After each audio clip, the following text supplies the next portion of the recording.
I'm all live and stuff on time because I was You're moaned a at for good being boy, late. DJ. So I'm on time now. Well done. Right. So also one thing I'm gonna do right now is I'm gonna go into Streamlabs and mute alerts. Well, we're live this end. Yeah, I had the mistake of I always forget. not doing that constantly. I always yeah. forget. Yep, every single.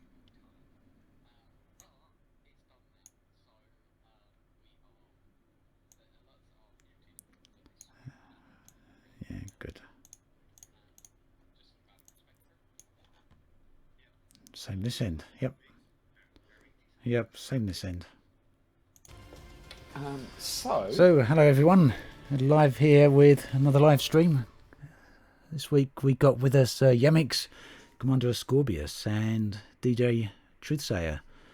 Exigeous hasn't been able to make it today. May turn up a bit later on, but I guess we'll see how that goes. So, yeah. Bunch of topics to talk about today as usual. Probably, hopefully not too much shouting and arguing, but that's probably the most fun part of the stream, eh? What do you reckon? It's always. Yeah. I'm So, going to argue with you about that. You're not I arguing. have never Yeah, shouted why not? or argued. I have Why- never shouted or argued in any creators. Oh wait. Oh, that's Yes, no you good. have. That's So not I'm good enough. doing the 5-minute argument, which is... What about last time? Yeah, I'm just going to retract my statement and retire quietly to the I corner. know it's Yamiks is being quiet. Well, Yamiks has become a cat. Yeah. Yamiks? what do you want from me? I can't beat a dead horse without the horse being present, you know. We'll probably find some horses, I reckon, before long. There are plenty of them still roaming about. Rolling horses. I mean, just being there, I guess. So should we start by talking about the obvious conspiracy that Ed Lewis has attempted to wipe out the majority of the streaming and YouTube, content There's no producers? conspiracy. That's a fact. There's no conspiracy. There is evidence. Conspiracies right. generally don't have evidence. That This Ed does. Lewis has spread the plague throughout the whole planet. Yep. Like we have cases, prognosis, like now at death's door. Yep. And you've been ill. Even your good lady has been ill. Yep. What is going on? How did we allow this to happen? Frontier are officially the cause of the apocalypse. It's probably fine, right? Yeah, I'm Patient fine. Zero, what Pro is saying. I think one of you guys said that just Yeah. now as well, didn't you? Yep. Ed Lewis is clearly Yeah, Patient Zero. he is the harbinger of the apocalypse. If you need any more evidence that Frontier is trying to kill people, well, here you go. unlike with Grind, yeah, this is actually a proper assault, just inviting and then just properly drowning them in, I don't know, viruses and all sorts of shit. Yes. Yep. Now I kind of feel happy that I didn't even get an invite. Yay! See, Yes, you'll remain love you. healthy. That's what it is, Yamiks. They love you so much. They do want Sure. to affect you. Yeah. I just want to I'm reflect. sure, Yamiks, that your lack of invite had nothing to do with the fact that you announced to Zach at Fantasticon that you wouldn't sign an NDA. I'm sure that the fact that in order to be invited you had to sign an NDA and the fact that you'd loudly announced to them that you wouldn't are totally unrelated things. Even the postman at Frontier has to sign an NDA. I've got mail for you. Sign. Oh. Well, we're not even allowed. Sure. I'm sure that these are unrelated facts, you know? Speculation and conjecture. That's about it. No, talking of speculation, well, I think we could perhaps. God. Yes. Why not? Let's start talking about a little bit of what we might expect from 2019, perhaps, of content. We don't know.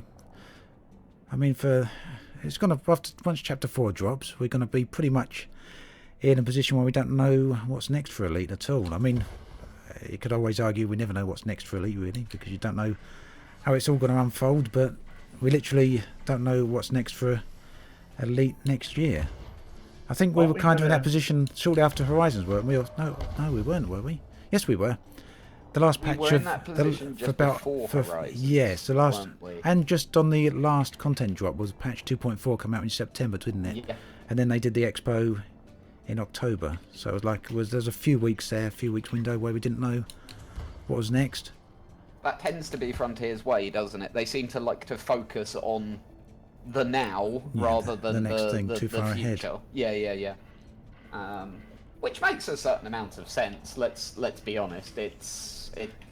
It makes sense to sort of hype what you have out now rather than getting people excited for things that are in the far-flung future and might change massively between now and then.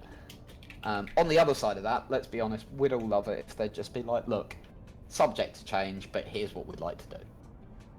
Which is what they did back in the Kickstarter. And actually, if you look back at the Kickstarter, although the process seems to have maybe been extended a bit longer than they would have originally intended, we seem to be following that original path that they set. If I, DJ, if I could like jump in there a little bit though, because they did say a bunch of things during the Kickstarter, and it seems that no good deed goes unpunished, because there's not a day that goes by that someone doesn't remind them of things that they said they'd do in the Kickstarter. Like, it's still not here yet. You promised.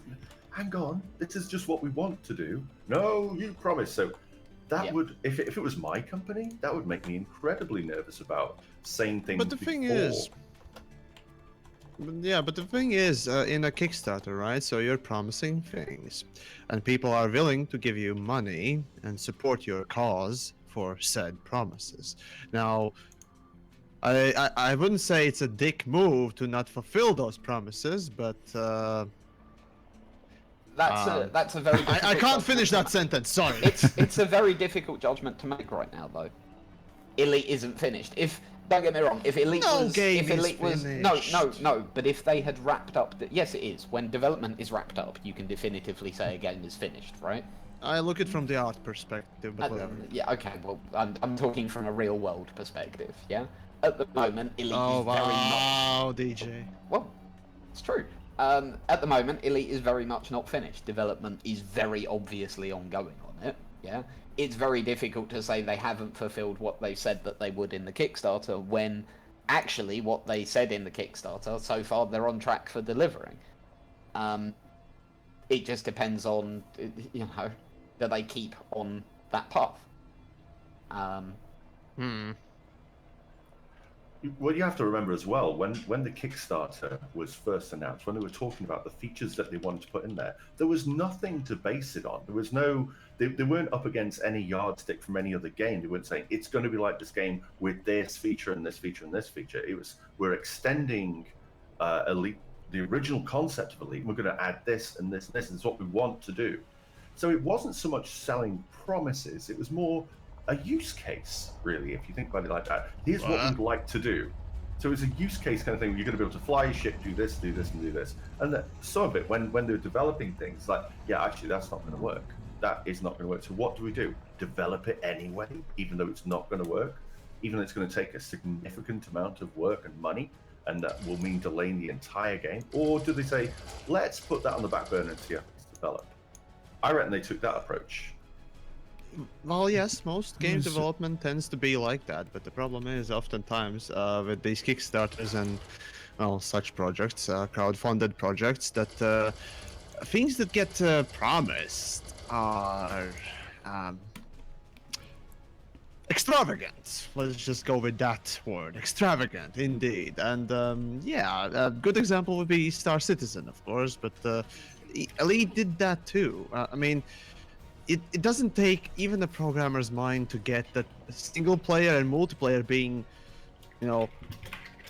comparably done at the same time and keep evolving, with offline mode being a thing.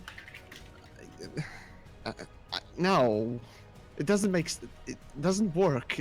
How would you pair the both things unless you completely develop everything and deliver all the content on the offline mode, which can be easily hacksorted and data mined and whatnot else? Well, what I find really interesting about that with the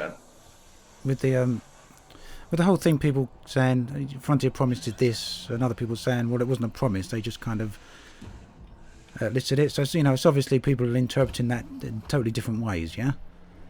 But when you really kind of look into it, those were statements of stuff they'd like to implement on Kickstarter. So you could say, that wasn't necessarily a promise. That's just like an intent, just something they'd like to work on.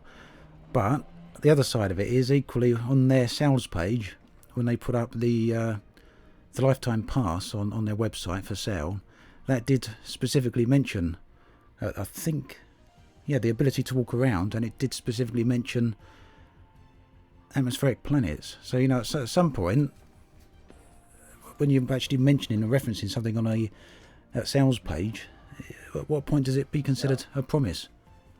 I think those things are promised. I count them as promised. They will come as well. I'm pretty sure of it. They've been developing the tech. Like, you only have to look at Planet Coaster in the Jurassic World games. They've been building the tech to build these things. Like the engine for the space game started, and then they used the same engine to build the theme park roller coaster game. Can I jump in here? Yeah, sure. They've been using that engine since at least Roller Coaster Tycoon 3. Well, they've been enhancing it, evolving it. Yeah, the Cobra engine has been in constant state of evolution since then.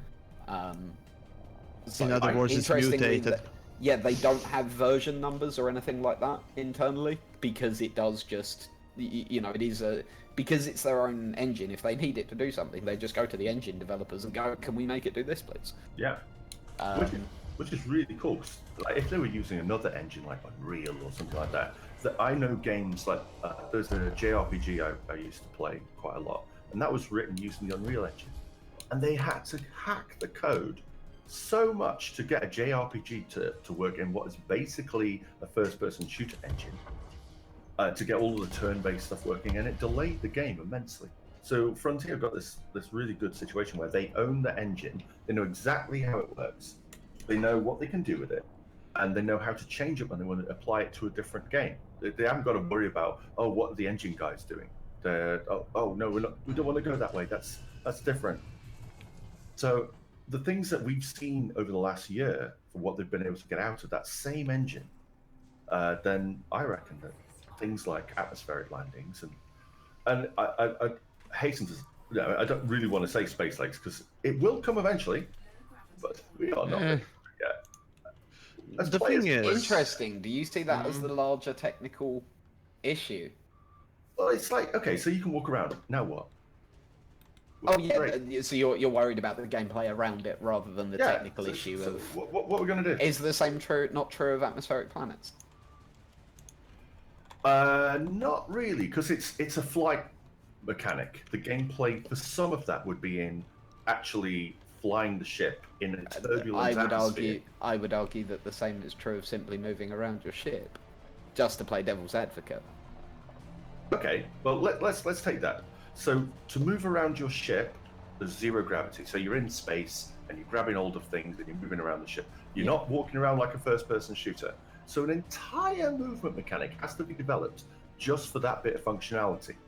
Plus maglev boots as well. Don't forget.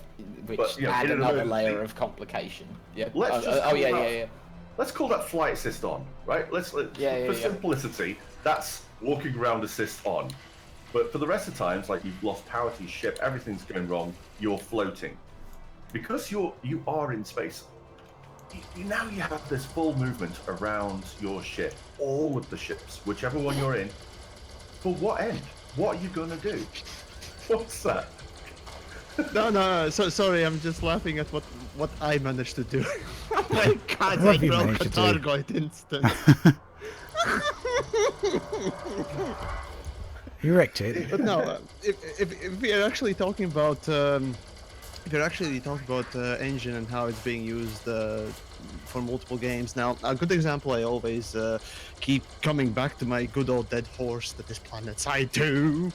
But now in PlanetSide 2, you see, it has the same engine as Hizzy or H1Z1 or whatever else, and yet one of the games is a lot more advanced than the other one, and yet none of the new technology from Hizzy is being transferred into PlanetSide because, well, either A, they don't have engine developers, which actually they do, but they just simply don't want to or can't, because again, the game is so ingrained with the one style of, or rather one particular type of engine, so it basically becomes a subversion of it, a branch of the said engine. So to change it is, I highly doubt would happen, just because basically this goes back to the whole statement. Oh, look at the Jurassic World, or oh, look at the Planet Coaster. It has this, so they can easily transfer it into this game. Oh, I didn't say it would be easy. Yeah. You know the reasons why I mentioned those games? It's the amount of assets that they have, that engine is rendering. That they, don't think of an engine as game mechanics too much. It's actually all an engine does is renders and manages assets, and builds the game around it. No, Ascorbius. God, you have to qualify that. No, you have to qualify it. I've worked with engines for a long time. Okay, you should probably know it more than I do. Then in that case, but Okay. no, engine does more than that. There's also there is of course this specification of physics engine. There's of course the render engine. There's yeah, that's the thing. Yeah, depends. The engine mostly deals with how things are managed, because that's the hardest part of the game. That's what keeps the game running. That's what makes it so that you don't get popping, or that you can render thousands of objects. You can't do if you don't. Anyway, an engine does a lot of grunt work behind the scenes to make it look like the game is easy to do. Physics being added to it, yeah. Like Elite Dangerous got its own physics. It's not really Newtonian physics. It's just fake physics a lot of the time. But like with Unreal, you can bolt in physics engines, different ones, and same with Unity. So there. No, no. Hang on, to jump in on this as well. The new lighting engine is something that, as far It's not as... a new lighting engine. It's just a little tweak here. Okay, and there. the new lighting stuff that is being tweaks. brought in, whatever New you shaders. It's new shaders. Right. The new lighting stuff that is being brought in is something that, as far as I understand it, has been transplanted over from Jurassic World. That is how I've had it explained to me. Yeah, Alright, which is an alright. example, and this is something when I've spoken to devs at Frontier, they do talk about the fact that that the cross development opportunities provided by Cobra are one of their strengths. To the very the ideal example of this was when I spoke to one of the Jurassic World devs at Frontier Expo last year, and his precise line to me was, because procedurally generated dinosaurs could never be useful in Elite Dangerous, right? As in, hint, yeah. Yeah. So basically, we need another No Man's Sky. Fuck yeah, that definitely is something that I want to say. Fuck Well, me. big game hunting is one of the things David Braben talked about way back in the day. Again, It's one of his Dinosaurs were pretty dreams much one of the for- things that were always meant to be I around. think at he some more point, or yeah. less just mentioned it as a random case Oh, rather than no, a specific. He's spoken about big game hunting on multiple occasions because it is one of the things that I think in his head acts as a milestone for the development of Elite Dangerous. When you can do that, it's reached a certain point, yeah? And he would really like to see us be able to, the story he always tells is the idea of picking up a passenger mission, and the guy's like, right, I want to go big game hunting on that planet. And you go down and you land on the planet, and you go out and you find the big creature, and you shoot it, and you hunt it, and wicked, right? That's one of the things he'd like to see in the game. In order to do that, though, look at the amount of... And this is why he brings it up. He uses it to illustrate what needs to be iteratively added to the game in order to get to that point. And in order to get to that point, realistically, you need atmospheric landings. You need you need passenger missions. You then need atmospheric landings. You then need proceed within those atmospheric planets, and then you need a first-person mechanic. All of which have to be added at different stages. Now, so far, all they've added from that list is passengers. Yeah? Just know, as soon as they implement big game hunting, all will happen is people will turn up with their big ships and they will blast those dinosaurs, wherever they are, into the next universe. Well, that's exactly the same as what happened with skimmers, wasn't it? When people used to ram them. People used to ram them with their ships. Yep. Or skimmers fell out of the sky and got you killed. Yeah. Skimmers killed me a couple of times because I just touched him a little bit. Oh my. There's a full range of skimmers' lives don't matter t-shirts because of skimmers killing Mr. me. Skimmer, can you show me on the chart where the nasty Yamiks touched you? But no, it is a useful illustration because in order to get there is so much that needs to be developed in the meantime. Yeah, and it's what order do they take that in. I have to be quite careful about what I say, but I think that the next mechanic that's going to be added, if they do it right, could completely change the way that we look at Elite, whether that's atmospherics or planetary or first person. I think they're the obvious next things to expect, right? From a major mechanical update point of view. They're also the next two things listed on their original roadmap on Kickstarter. Just they've kind of followed that. Was Spacelux actually listed as a feature, or rather was it? The way it was No, listed, it was listed. Yeah. Yeah. The roadmap, as listed in their Kickstarter, read as follows: landing/driving/prospecting on airless rocky moons and asteroids. So, planetary landings as horizons. The next was walking around interiors and combative boarding of other ships. Okay. The next thing was combat and other interactions with other players and AIs in the internal areas of starports. Then the next part is accessing richly detailed planetary surfaces, i.e. atmospheric landings, procedural cities. And finally, availability of giant executive control ships to players. Which many people thought would have been carriers, but... Probably, yeah. What we're going to do if SpaceX just turns out to be like, okay, so boarding other ships and like aggressively taking over the ship, if it's just a point-and-click adventure?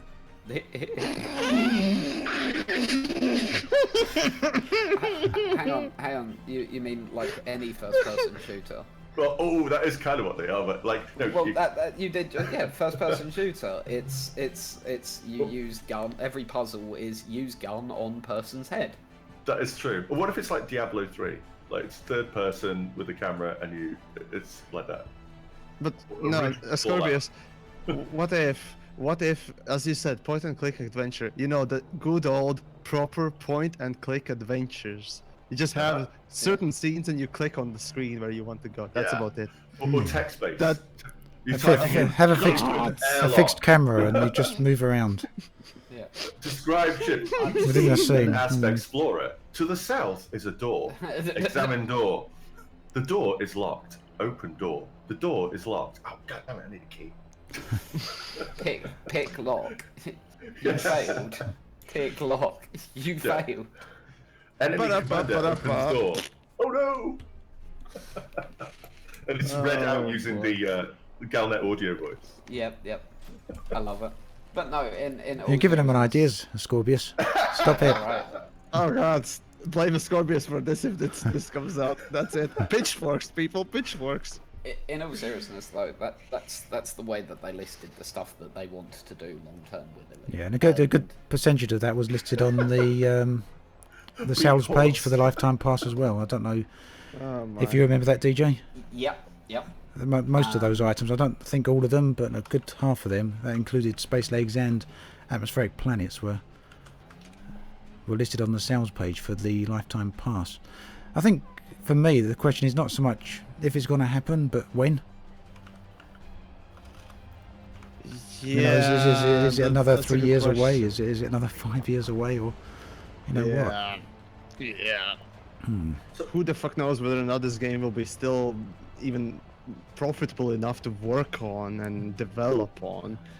Oh, I'm sure it will. So, no, you never know. You never know. That's well, the you thing. never know, but you never know that it will or won't. So there is two sides to every single point. I think prefer you're to right. think as to what could, potentially be, rather than just hoping for things. And as things are, remember, it's been 4 years since the game was released, right? And in those 4 years, let alone space slugs, what else can happen? The thing is, can you recall, any of you, that any of the permit locked systems or sectors have been unlocked in that time? In these 4 years, has any of them been unlocked for story reasons? Is that is that your benchmark for like whether the game is going to be That's successful or not? that's one indicator as to how fast the story is going, as to what developers want to do with the game. Because, well, when it comes down to it, the game has apparently lots of things planned, but it seems that a lot of it is still being developed and not really released after 4 years.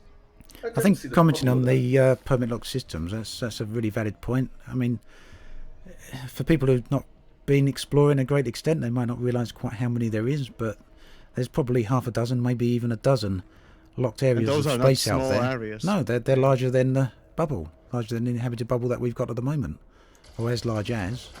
And There's at they're least still one locked. of them, as far as I understand, is used as a mirror of the bubble for internal development purposes. Okay, well that Why makes don't sense. you use a separate internal server for it, for crying out loud? Because the galaxy's big enough that they can do that, and it doesn't impact on anyone's gameplay in any way, shape, or form.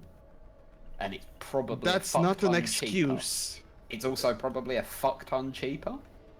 I doubt it. Really? Honestly, not, I doubt not spinning it. up a whole extra server. You don't think that's... Well, it's some test on the live server as well, doesn't it? Yeah, and it lets them test live. The other thing is that, to be honest with you, for me, whether permit sectors get unlocked or not, that's not a guide to the development of the game. The game, like, don't get me wrong, I think that FDev would have liked the game to have developed faster than it has, and I think we all would have. But in all honesty, when you look back, a lot has been added to this game since release.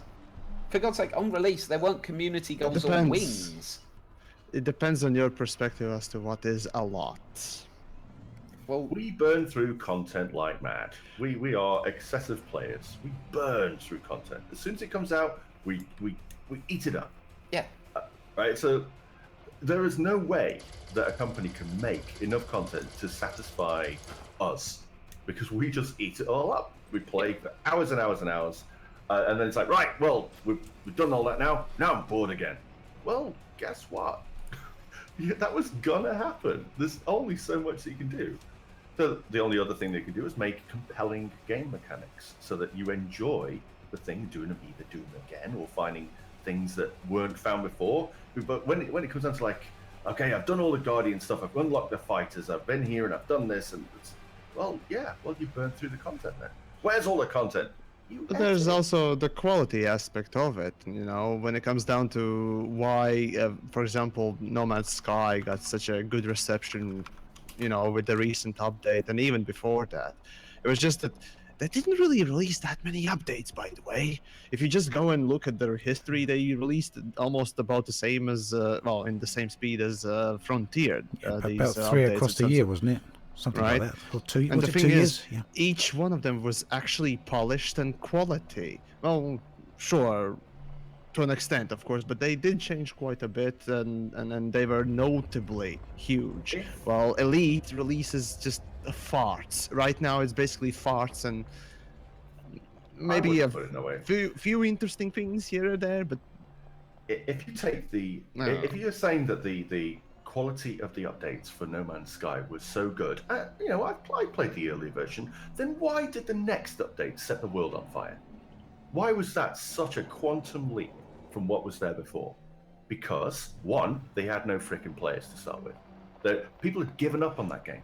People are still that's even playing harder. It That's doesn't even matter. harder to get They people managed to- to turn it around in such a way that people were paying attention after all the bad press that it got. Like, oh my god, this game's actually playable now. And because they were piggybacking off the previous updates, so you got like the Atlas story, you got vehicles and base building, and then they just made it so much better. and multiplayer. Now, just seen in your chat, multiplayer as well. That it just made the game much more playable, but it's still viewed as a casual game that people like spend a few hours on. They don't feel too bad about it. They'll start again. They'll do an Iron Man stream. They don't feel too much investment in it. Maybe they made some stuff and they really enjoyed their base and stuff. But people get really, really invested in Elite Dangerous. It's a different game. And I wonder if the pace of development for No Man's Sky, now it's got some players, now it's got a player base, will be as fast.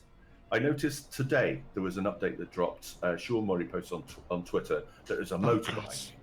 And I want to get it. I want to see what that motorbike's like because I'm a biker. I want to know what it's like. But that's the highlight of the patch. One new vehicle. There's, from what I can tell right now, one new vehicle. So, is it that they did a ton of work and then put out a massive update, and now they will not be able to keep up that pace? Whereas Frontier, no, you can't. You can't follow yeah. it up. Sure. That's a typical thing. Of course, after you make a hit single, right? Following it up with another hit single, obviously, is going to be pretty fucking hard, if not impossible. Sure. Which is fine. It's also worth mentioning that before Next was released, they didn't exactly make it clear what Next was going to contain. It was a very, very short list of available information, and that's perhaps one of the reasons that so many people were amazed that it was so good. Yeah, that they kind of kept a lot. Well, no one was hyped. They didn't hype anyone. They kept a lot of it under their hat. They learnt their mistake, I think. They Sean Murray learned from his stupid mistake of opening his fucking mouth. So yeah, there you go. So it's interesting that we're praising Hello Games for staying quiet, essentially, whilst with one hand, and then with the other complaining that FDev are essentially doing. There's the a same big difference, thing. DJ. What's the difference? DJ, you talked about the fucking context on internets. Apparently, you are embodiment of internets right now. There's no context for you. Yeah, you don't care about the context. No. So what would you say the different context? The thing with okay, so basic idea behind Hello Games, success and whatnot else was basically that they fucked up tremendously, and there literally was nothing they could have done to change people's opinion to positive way, in any kind of way. They just simply couldn't. There was this wrestling analogy as well back in the day. I don't remember which league it was, but it was basically, when the business is hot, you can do no wrong. When the business is cold, you can't do no right. You get it? Yeah. And that's the same thing with Hello Games. Though they did, they waited out Storm, and boom, as they announce more and more, quality updates, they don't miss completely with breaking the game or breaking anything. They just deliver quality things that, in general sense, of course, with bugs and whatnot else, but that's a part for it. Of course, still, they deliver it, and, well, it got slowly but surely it's building up, and boom, now they release something magnificent in comparison to overall state of the game, changing it quite a bit, making quite an impression, and there we go. Because again, well, yeah, they put it out in the right time when no one's complaining, because again, if they put out such an update back in the day right after the launch, people would still dismiss it. But now that the time has passed, and of course gamers being gamers, quickly moving on to another thing, not beating the dead horse, well, they enjoyed it once coming back and looking at the new thing.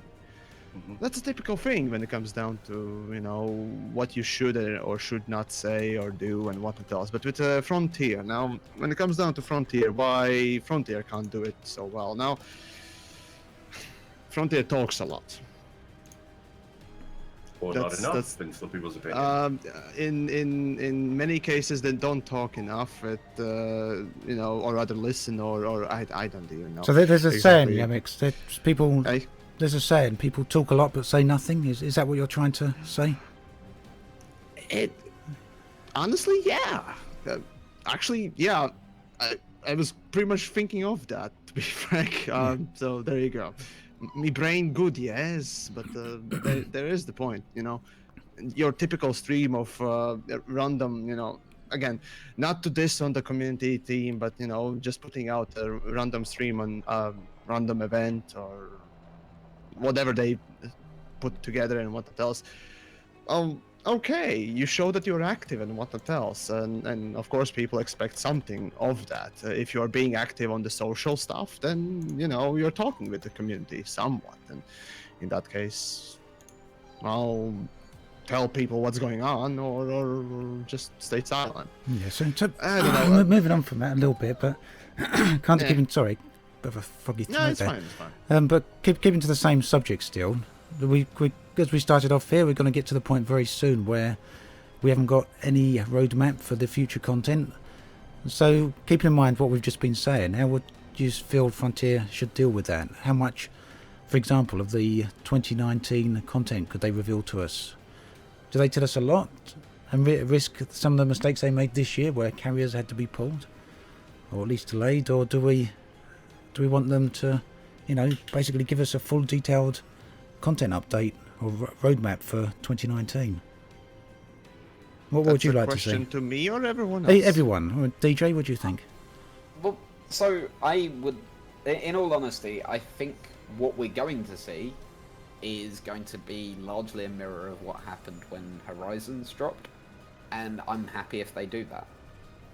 When Horizons dropped, they made it sort of fairly clear that they had a roadmap. They didn't specify too much what was in each of the bits of it, but they, you know, they made it clear there was a roadmap beyond that initial release. I think the communications around that were slightly mishandled, and they've learnt from that, and the next release will be different. But I suspect that what we will get will be something very similar, where it's, here's the core of what we're delivering, here's how we're going to be updating it. That will happen over, hopefully, X period of time. That time period is subject to change. And if they do that, once they've, you know, let Q4 drop and they've let the hype of Q4 die down, that's fine by me.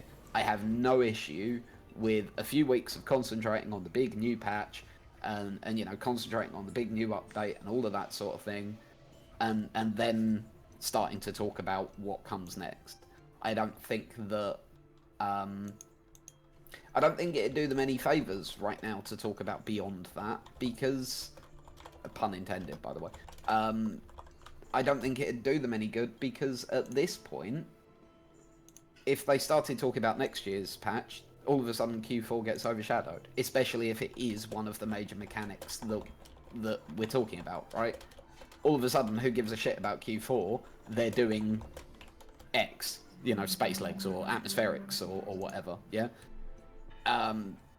That just kills the hype for Q4, which they don't want to do. They want Q4 hyped, right? Because it's their next major release, and they've spent a lot of time and effort working on it. It's difficult. Hyping it. Yeah, damn right. That's their job as a company, right? They've spent all year working on Q4. It's kind of weird for such a gap year update to be hyped. Honestly, I find it a little bit odd. Well, just because it's... Oh, go, sorry. No, I was going to say, like I said last week, I kind of think when we're looking back at the end of Beyond, it'd be very similar to looking back at the end of Horizons. You know, I mean, I was the first one to complain about the pace of Horizons. It took a year longer than anyone expected. I think it was a year longer than Frontier intended it to be. I originally Expect Multicrew is to be blamed. Well, you know, it was called a season. I think it's called a season for a reason. For most games, a season usually means a year, I guess. Although there's some exceptions to that now with things like Fortnite, which have like 5-6 seasons a year, or whatever they're up to now. But Yeah. generally God, speaking, yeah. I think people was expecting Horizons to be out within that first year. So, you know, it took a year longer than everyone was expecting. And after the first update dropped, we were still waiting for the engineers, which was the patch 2.1, the second update. And they literally thought, well, you know, what have we got here? 6 months after the ability to land on planets, and not much more has been added. And I think Horizons felt like that all the way through. And it's not until you're at the end of Horizons and you look back and you think, well, you know, well, it's a worthwhile update. It's worthwhile someone buying if they're into Elite and they've only got the base copy. Well, And I think we're in exactly the same position with Beyond now. You know, we're looking where we are in terms of the content we've got, and it seems a bit slim pickings. And I do think people looking back, once all of Beyond is out, it will feel quite different. Yeah, I agree entirely. But I yeah, think on that, if they've learned, if once Q4 is out, because obviously, yeah, like DJ was saying, there's no point them saying what's going to be coming next, because yeah, it will overshadow Q4. So once that is out, I think it would be in Frontier's best interest to say, and here's what we're working on next year. There'll be maybe a free update for this, but there will be a paid update, and it's going to contain these features. I think that's going to be important. I think they'll need to do that. Then that gives people something to look forward to and get ready to buy the update. Because I don't think there's going to be many free updates. Because I was thinking how much money we've spent on the game. Hardly anything compared to the thousands of hours that we've got in it. Like just us around this table, thousands of hours of gameplay for quite a little amount of money. The next update will probably be paid. And that will be included for people with the lifetime passes. And everyone else have to buy it. I'll have to buy it. I didn't get a lifetime pass. But I'll buy it. It'll be worth it for me. I'm certainly not complaining about the money I've spent on this game. And that includes, the money I've spent on the ship store, on the skin store, and that sort of thing. I'm okay with it, but again, I have thousands and thousands of hours, and yeah, it's good value for money for me. Yeah. Go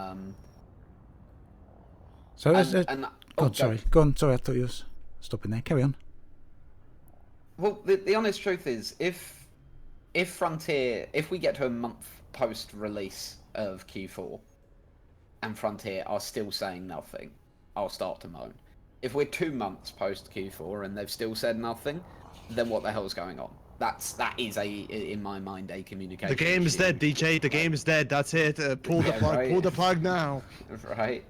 But no, at that point, surely you need to communicate with your player base. Even if it is going to be a while until release, you need to communicate, this is what we're doing and this is why it's all quiet. Yeah? Because if it's awesome enough, people will wait. That's fine. I think, Jesus, if Star Citizen proves anything, it proves that people will wait. Oh my Also, God. people will be whales and throw money at you. So there's that. As long as you present your of people, right? Oh no, they do. They do. The microtransactions, mate. Hang on. Mate? In all honesty, how easy would it be to spend more on a single ship in Star Citizen than it would be to buy every single item in the Frontier store? It's not the point, DJ. Kind of is. It's not the point. They're very different worlds, dude. So assuming the Chapter 4 update dropped maybe end of October, mid-November or something like that, and we don't know what dates they are, so just It's not placing going a to be guess December, that's for sure, because that's already too late. Because so of it's got to be accounting before then, and isn't other it? things, Yeah. so, yeah. So assuming it drops before the end of November, maybe mid-November, you'd like to see a roadmap from Frontier before the end of the year in that case, yeah? I would, yes. Yes. If that release date is right, yeah. If they release like late December, then I'm happy for them to sit on it until January. Yeah, that's understandable. But yeah, if they release in October, for God's sake, by the end of the year, please Don't tell take us too long. something. Yeah. Because sorry. That's all right. I was going to say to Yamiks, how do you see about that in terms of them hyping content up though, stuff that's not going to be released? Right, so that's basically returning to your original question, I mean, because obviously the reason I ask it again is, we want a roadmap, but at the same time we don't want it hyped. So the bottom line is, for me, when it comes, now I understand the idea and reasons as to how promotional stuff works and why it's needed to be there and all that stuff, which is part of the business, and I accept that. Personally, I don't need hype. I'm a hypercritical cunt and all that stuff. So for me, that's just another moment when I can be snarky. But realistically speaking, what I would like to really just see from developers is deliver the fucking thing properly. and don't break anything. You know, deliver something that is also interesting, not just bland as fucking concrete. So that's all I really want to see. Really, me, Exigius, and probably a lot of you watching probably also want just as simple as quality of life updates, quality of life improvements. I mean, how long has the outfitting been broken? How much the fucking UI is, well, rather, how much UI right now, especially right now, is unsuitable for all the things that's in there. Of course, the UI being mostly in the stations, but in general too. Of course, the pay, and then of course instancing the multi-crew. I can point to so many fucking dead Yep. horses I've talked about in the past, but you know, I don't want any new fucking shits. I want a refined game, because the game's lifespan oftentimes just devolves into the fact that whether or, not, or rather to the fact that the game is playable or not. Does it have a lot of bugs or not? Games that are properly managed and games that tend to get a lot of refinement do stay um, in popularity. Well, maybe not popularity, but at least do get played for a lot longer time than those that just keep pushing out new content. Pushing out new content essentially is burning both yourself, your game, and your audience out, while improving it makes sure that it will be playable from now on, respectably. And well, that's what I want to see. Just something that is refined, something that is improved. Because, well, right now there are plenty of fucking issues. Yeah.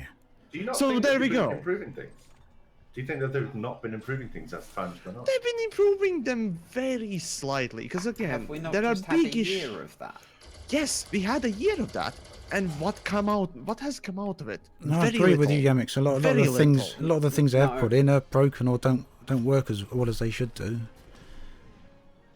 Yeah, I mean, right now, most of DJ, the examples you listed. Yeah, no, don't get me wrong. There are things that are still wrong, but then there's plenty that they are working on. I don't.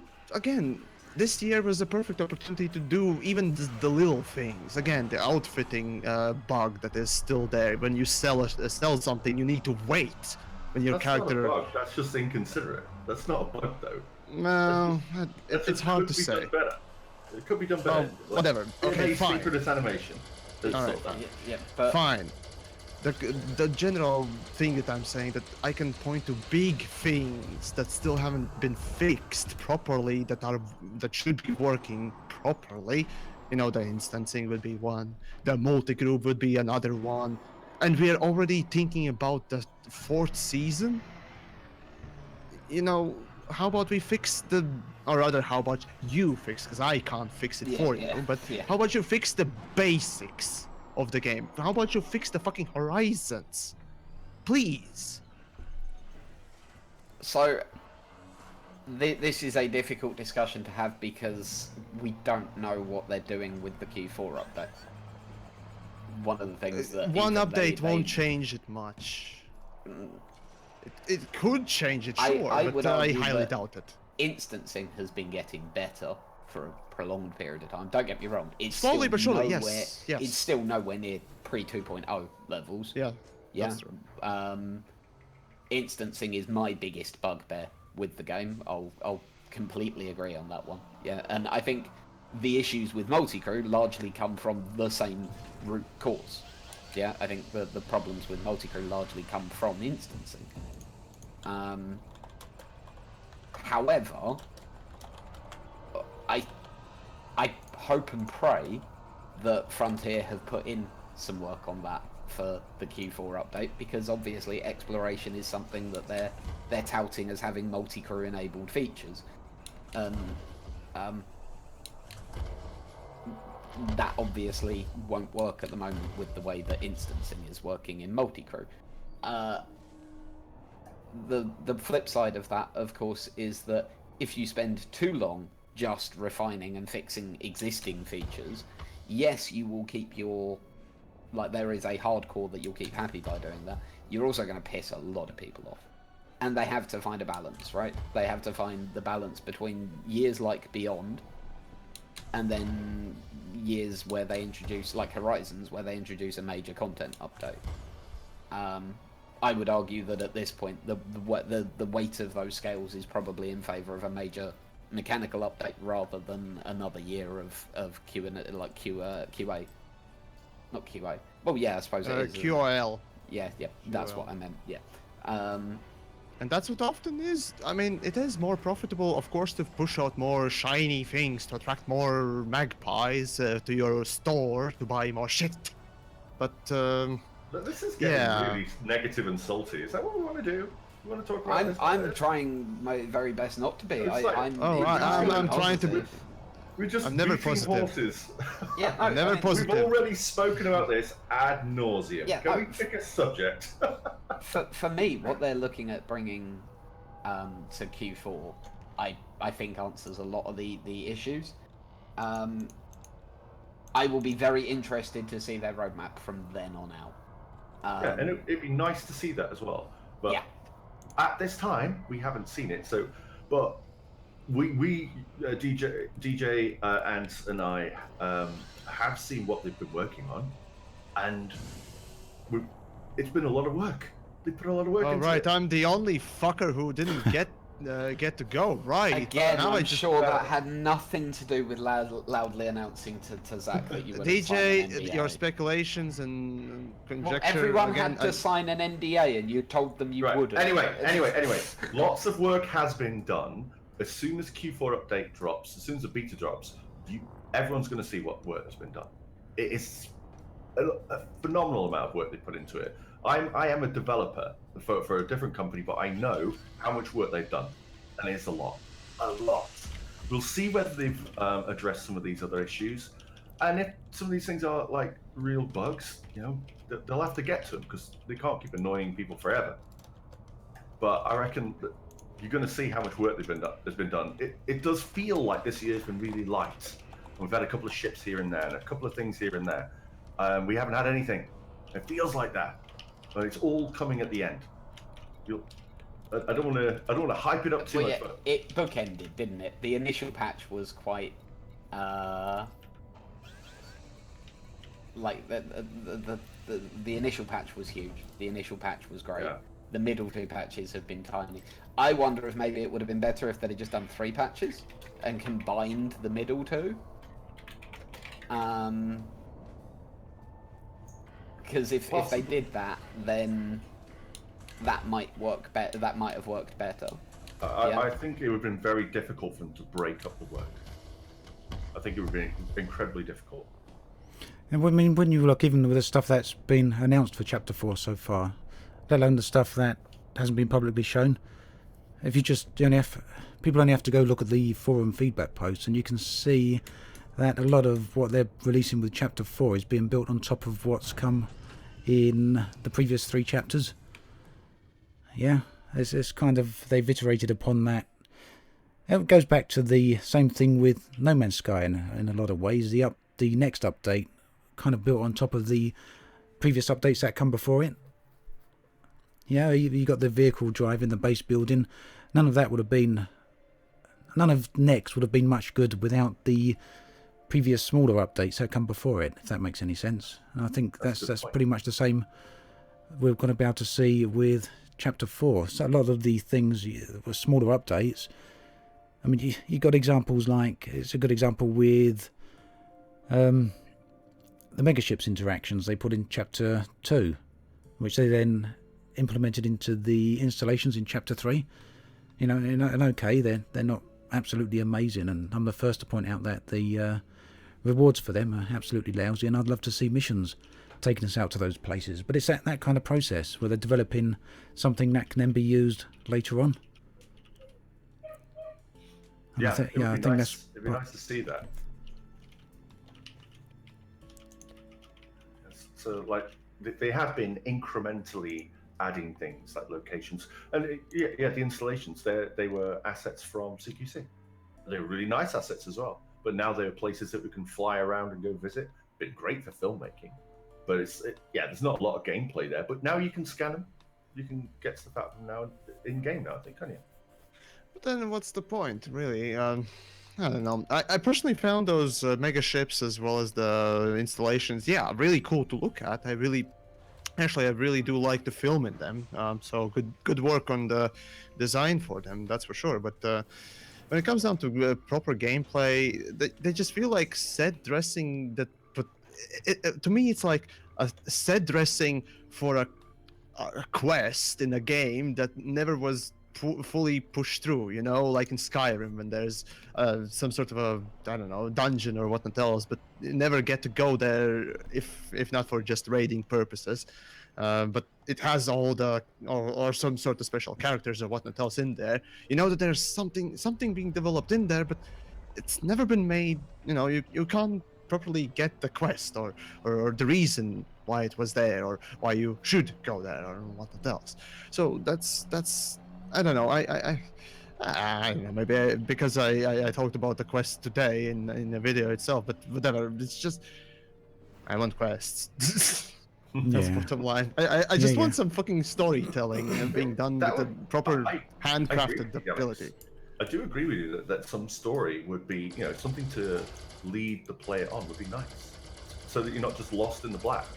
It'd be quite nice going out to these places and see, there's something over here. That'd be nice, wouldn't it? Well, the thing is, they put so much of that kind of areas in the game, isn't there? I'm playing on the Guardian sites at the moment, just collecting a few materials, but there's the Thargoid bases, isn't there? There's all the various installations of mega ships, generation ships, the Inara bases. There's just so many areas. But Oh, and if you're talking about the generation stuff, oh my god. Okay, so here's my rather saddest moment for the game itself, because we have Inara or Inra base, right? Yeah, Inra, yeah. We Yeah, have Inra. the fucking generation mega ships, all voiced pretty well at least, and really interesting stories are being, you know, even told there, and yet you won't go there. Fucking basically 90% of the people playing won't go there. Oh, of course, that's a random number. I'm not Frontier that knows all the numbers, but yeah, never mind that. There's nothing in game particularly that points you to them, is there? Exactly, and that's a big loss to the whole story, as well as the fact that people spent time working on them. And I weep for the artists, level designers, and whoever else participated in making said instances or said sets or everything about those things, because they are pretty good. They're pretty interesting. I think you're right. You're absolutely right. And the problem is that the average player is not going to find them. But so what It's they just- have to do is they go to YouTube, they go to Reddit, and Yeah. here's how to find that makeship, and here's the logs already on a YouTube video. Yeah, it's Go find it yourself if you go here. you probably get a whole bunch of players that never even use the internet for their games. I mean, how many Yeah. people will sit? It's different perhaps on a PC because you can just tab to a different window. And I know I'm going to say on consoles it's a little bit more difficult, but perhaps it's not. You've always got your phone to hand. But Yeah, you got your I phone. don't. But I don't think it's quite the same natural reflex if you can't do something on a PlayStation game to enter your head. Let's go have a look how someone's playing that on YouTube or what so and so on the forums is saying about that. Sorry, Yamiks, what are you doing? What are you looking at? What is that? I told you that I broke the fucking Targoid instance, and that's literally what I'm doing. What's going on? For those of you that can't see it, what's happened? He's ramming his FDL into a Thargoid warp spot, and it's half disappearing. It's hilarious. Quality gameplay, ladies and gentlemen. Quality gameplay. Oh yeah. It's really funny. So the question is, how do you maintain one of the biggest strengths of Elite, which is also one of its biggest weaknesses, which is the very free-form nature? You know, at the beginning of the game, it basically gives you the Sidewinder, which is a cardboard box with some flashlights pretending to be lasers, and goes, well, fuck off then, get on with it. And for a lot of people, that's horrible. For a lot of other people, that's wonderful. Yeah? And you have no idea why you're in there. No. The only time that you will actually find out why you're in that Sidewinder is if on the launcher page you go to The manual. The manual. If and you read get it in manual, a it's tiny pathetic. bit of text that goes, It's it's from a pathetic. lawyer. Here's your Sidewinder. Welcome to the Pilots Federation. Off you go. And to be honest with you, like, don't get me wrong, that initial introduction could be done better. I think we've beaten that horse plenty. But the fact that at that point it is essentially going to you as a game, here's a ship, fuck off, yeah, is one of its biggest strengths. That's one of the reasons so many people love Elite Dangerous. And the balance that has to be struck, don't get me wrong, I agree with you guys. I think, as a perfect example, the generation ships really do scream out as an ideal example. Why aren't there passenger missions asking to go out to the generation ships? Yeah, just straight away, right? Are you gonna technically researchers? Are you gonna? Well, not No, even well, yeah, whatever. researchers. Just Not a reason even to go there. researchers. Give you a reason to tell go there. me Guide you that- towards it. Yeah, and you are you gonna tell me that the generation ships aren't going to have the people going to them, like ghoulish people on ghoulish fucking, Yeah. you know? And they are tragic as well. Yeah. They're the ships that didn't make it. Yep. They're the families and families of families for generations that started out with all the hopes and dreams and never made it. They all died because of something. It's really heartbreaking when you read them, when you listen to them. Because you don't know how many generations in they were. It might have been fine for ages. And suddenly, one generation just screws it up for everyone else. And of course, this is where, you know, if you want to let your mind wander, this is where some of the stuff listed in that roadmap suddenly becomes, oh, but you could do stuff like this with it, where it could be a bit more clever, where, like, you know, you could genuinely go and sit in a bar at a space station and overhear a couple of people talking about a generation ship that they'd found, right? Or it could be on the news. It could be on the news, behind the bar. Yeah. Oh, don't. That is something that I and don't get me wrong, Frontier of all companies don't have the resources to do this. The money required would be phenomenal. But could you imagine an a actual game? news crew? No, yeah. Could you imagine a game with an actual rolling news service running alongside it, like a 24-hour-a-day rolling news service alongside? How amazing would that? Don't get me wrong, the return on investment just isn't there. It's ridiculous. DJ, yeah, but there's how a simple cool. answer to that. Yeah. There's Star Citizen that does basically that. What, a 24-hour-a-day rolling news Well, channel? okay, Like, maybe not 24 hours, but a weekly talking, one at yeah, least. Oh, no. I'm talking about a literally like a BBC 24 or a CNN or a Fox News. Yeah. Oh, God, that would be amazing. Come on. No, we don't need that. Well, I think the idea we you don't- mentioned there, no, though, no, we of don't being in need a it. It being in a would be bar cool, or something like that, and just getting.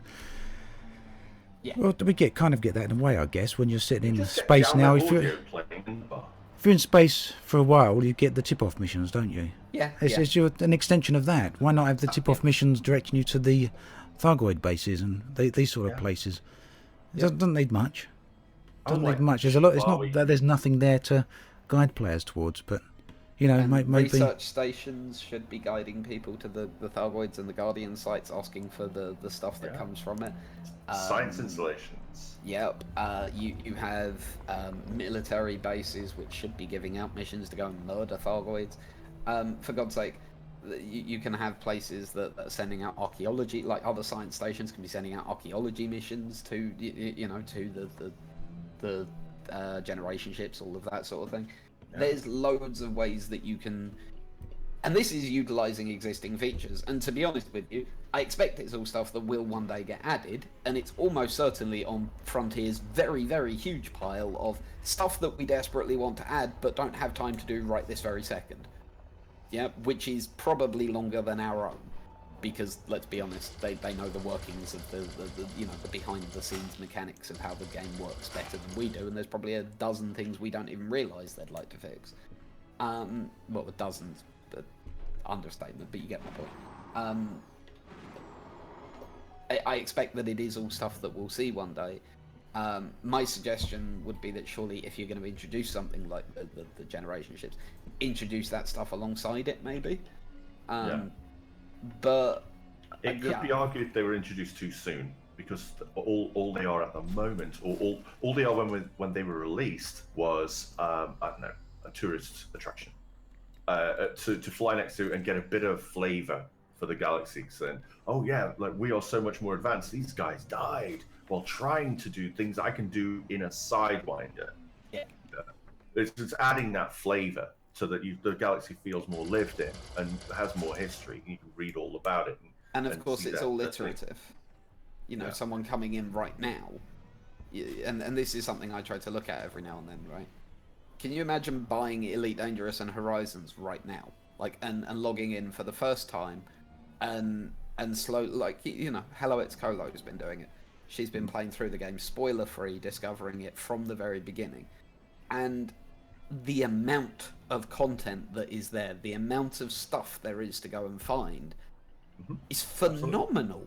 There's tons of it. And this is what I was saying earlier on. We burn through content as players who have thousands of hours invested in it. Yeah. We will just eat it up. It's like, nom, nom, nom, nom, where's the next thing? Because we have the time to spend on it. Whereas a lot of players, they don't have the time. They play a few hours of an evening. Not everyone is a, you know, like Yamiks, when a new ship comes out, you will do the work and you will spend the time to, if it's a rank ship, you will go and get it. You will make sure that you can get it. The Guardian. Don't remind me. But you will spend that time, and it's a lot of time, and some of it is grueling grind to get that within a reasonable time frame for yourself. To put it lightly. Yeah, so, but not everyone has that time, and so not everyone's going to be burning through it in that speed. You know what? Some of it could be signaled better. It could be highlighted better. Of course it could. Of course it could. Like, it frustrates me no end, the fact that I have to use Audacity to find Thargoid stuff. So I don't do it. It drives me nuts. I'm not doing that. That's boring. No. Don't want to do that. So, but the other stuff, like last week, I did a stream where we were just trying to get data and didn't want to cheese any instances. And I went to various places I'd never been to, because I didn't know where they were. But I was guided there by some other players. I didn't want to relog or anything, so once I got all the data and everything from one place, we went to the next place. And we had such a great time. Hours. It took hours to go and find them all. And we had a really, really good time. And I got data that I wanted. I got all the materials that I wanted so that I could go off and unlock the engineer that I wanted. It's fine. I didn't have to cheese any instances. Really enjoyed it. If I was trying to rush to get a ship, though, I would have to be really quite ruthless with my own time and grind away. But I do think that that's something personal. Like, not everyone's going to agree with me on this, by the way. It's perfectly fine if you don't agree with me. But I do think that a lot of grind can be personal choice because you want an end result. If a person wants an end result, then they'll put up with a lot more grind to get there. If you're not fussed about it, you'll play the game. That's my personal opinion, and you may disagree with me if you like. I always think when it comes judge to you any other way. I always think when it comes to a grind, it's what people consider fun. Different people are obviously going to have different opinions on that, but you know, I like to play Warframe, and that's probably the most grindiest game out there. And whilst not everyone's It's going a free-to-play game, so yeah, it has the grind as a sure. tenant. It's the amount of times you're going to have to do something to get a particular drop over and over and over, but it's always fun. And yeah, that's, you know, fun as with everything is subjective. But at the end of the day, you know, Warframe's one of the most successful games out there, and that's for a reason. It's because the grind is fun for the majority of people. I don't know if you could make that same argument for Elite, you know, with the grind in terms of... Football has grind. Oh god, yeah. Football has grind. They're just running up and down the pitch all day long for 90 minutes. We're running up and down, kicking a ball. There's hardly any interactions. Yeah, but that takes skill, doesn't it? Yeah, and I'd say it takes skill with games like Warframe, or if it doesn't take skill, it's at least there's an element of enjoyability to it. But so some people work in a factory, they work on a production line, and they're doing this. You know, you look at Foxconn over in China, is it, or wherever it is, Korea, and they're doing the same thing over and over and over. That's equally a grind. So same as the example you said of on a football field, but one is fun and one isn't. Because you have to use your skills to do this repetitive task Well, of but running even, up and down. but even football isn't fun to everyone. Yeah. No, well, I actually not a big fan of football, to be fair. Other opinions exist. Yeah, and the honest truth is, which the fact that I'm the one pointing out people don't like football is very strange. But anyway, the honest truth is that there's content that I'm never going to touch because of the way Frontier have set it up. Unfortunately, the Guardian fighters are a perfect example. But Yeah. they are so good. God I damn know it, they they're are. so fucking good. I know they are. They look amazing. They sound amazing, and from what I've seen, they pack a punch. I'm never going to touch them because And the they're made amount of glass, aren't they? Yeah, they're glass cannons from what I've seen. But because of what it takes and the way that I play Elite Dangerous, yeah, I will not grind. I just won't do it. And the amount of time required and the amount of repetitive actions required to get hold of those fighters is something I simply will not do. And that means that, but I mean, I accept this, yeah? There's areas of the game that won't be available to me, or certainly won't be for a very long time, because of the way I play. The Imperial ships. I desperately want a cartel, yeah? I haven't got the rank for it yet. You like flying sideways? The cutter's just so pretty. It's a It's very flying pretty. sculpture. It is pretty, isn't it? It's a flying sculpture, yeah? Fabulous. Other than Nice. invaders, I never get Oh to fly my. it because and it's not a credit issue, it's a rank issue, and I'm not going to sit there and grind rank missions. I do plenty Yeah, of the missions rank for- system is just, oh my god. No, it's... I've accidentally gotten fed rank now, so I think I can get an assault ship. Ooh, you poor Acci- thing. I've accidentally got it though. I didn't grind for it. I didn't like go, I want a Corvette and I will spend all of my time grinding until I do. I didn't do that. Like yourself, I'm not interested in just grinding. I will play the game, and if I suddenly happen upon that rank because, oh yeah, I've been doing this work for the feds, they really appreciate it. Oh, well, thank you for that. I don't really care about the feds. Not really going out of my way to work for them. That's how I've been doing it with the Empire. Yeah, Yeah. that's how I've been doing it with the Empire. It's Yeah, just I am a missions free that I do. Free spirit, if you want to reward me for doing work for you, that's fine. But I'm not going to go out my way to do it. Yeah. Whereas on my other account, on my Ascorbius account, I was grinding to try and get federal rank. And it wasn't interesting. So it's like I decided, I am not doing this. I'm not doing it. And I play the game a lot, and I don't grind. See, me personally. The funny thing about this, though, is that I tend to always have a goal in mind. Something that I want to achieve. And I'll accept that it might take me 6 months, a year to achieve that goal. Yeah? Because I won't go out of my way to achieve it, essentially. I'll just do it by what I do naturally. Engineering was a great example. I just do missions, and as I do missions, I get materials, I trade them, and engineer my ship as I go along. And now I have 2 fully engineered ships. Yeah. I love the remote engineering. That has made engineering so much more accessible. Yeah. It's like, all right, I need to increase the frameshift drive capacity of this ship. I'm not gonna fly out to Desia. No, not gonna, because it's a long way. Oh, I pinned that blueprint. I'll just do it. I've got the max. Yeah, I'll do it now. Aha! There we go. Now I can jump a lot faster. I can't get the experimental effects. Well, for that, I'll just go see her because she's the expert who can do that piece of expert work. But I know I've got a blueprint. The guys in the shop in the station can do that adjustment. There you go, mate. Can you just do this simple work to this blueprint? Yeah, right, mate. Take 10 minutes. Done. Easy peasy. And you pin blueprints for lots of different engineers, and you get loads of stuff done. Great. That's the best part of engineering that they've ever done. So, moving on then a bit from that subject, we want to talk a little bit about earnable cosmetic rewards for a bit. Is that something you'd like to see in the game? Do you think there's a place for that?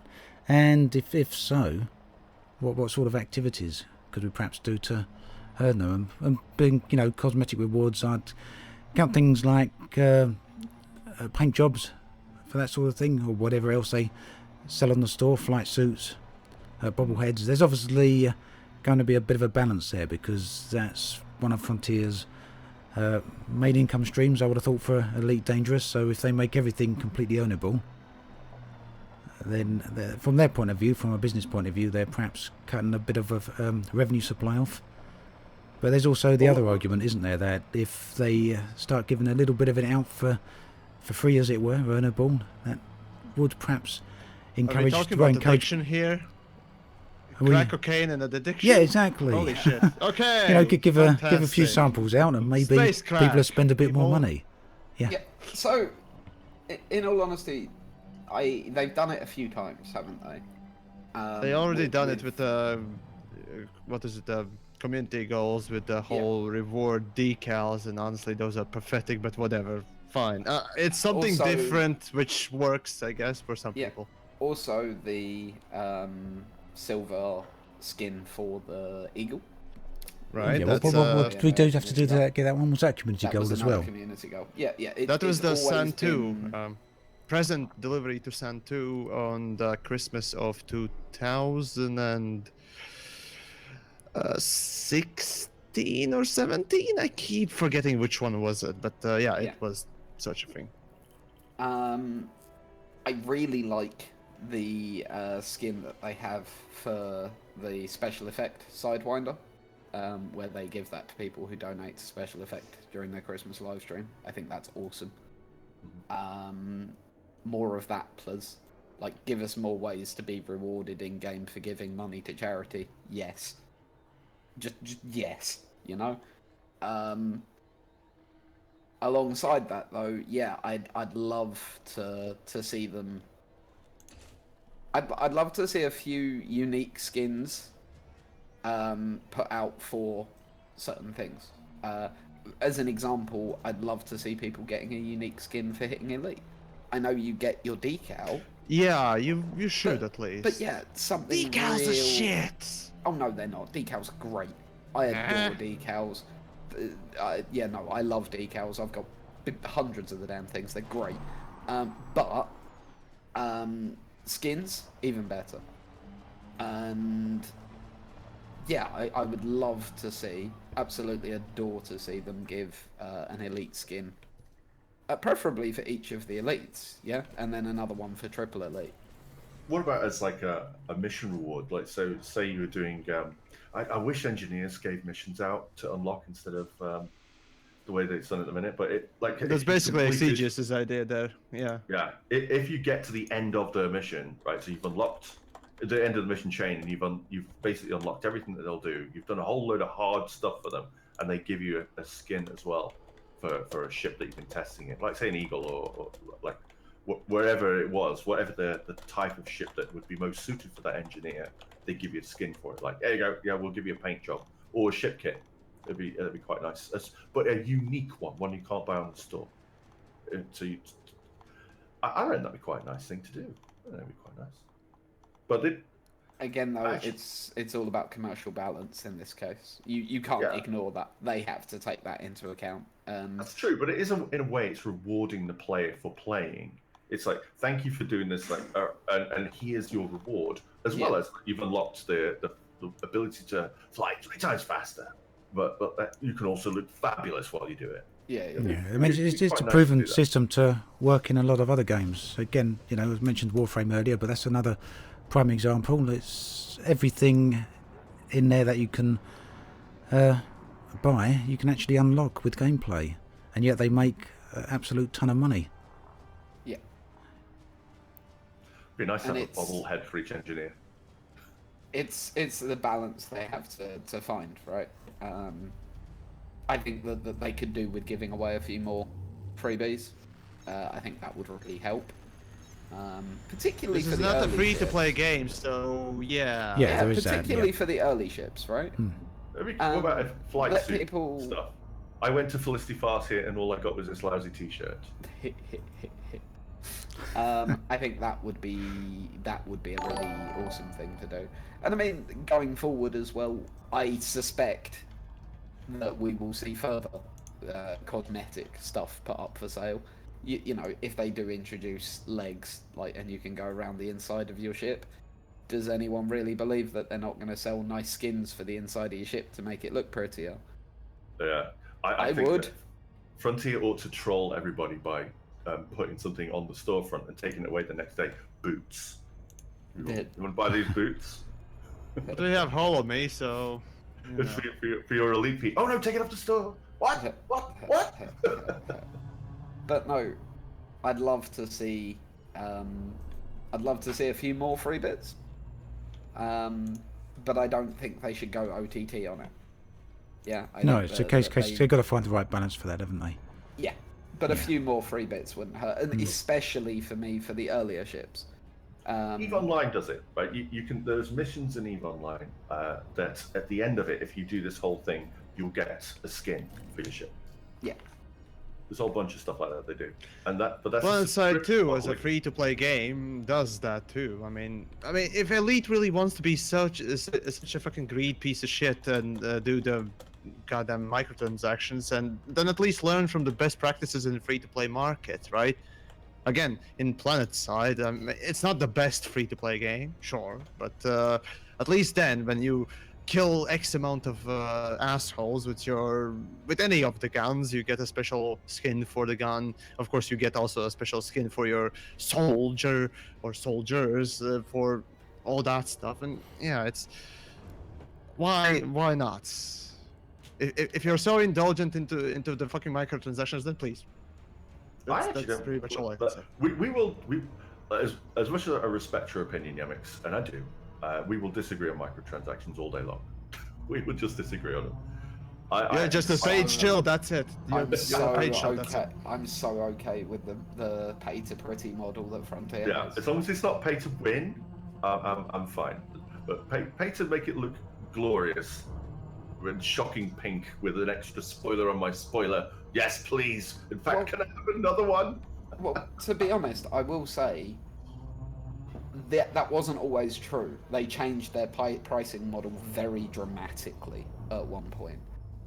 It was around April last year that it happened. And they got the pricing right at that point. Before then, you were talking about there were skins for £10. Yeah?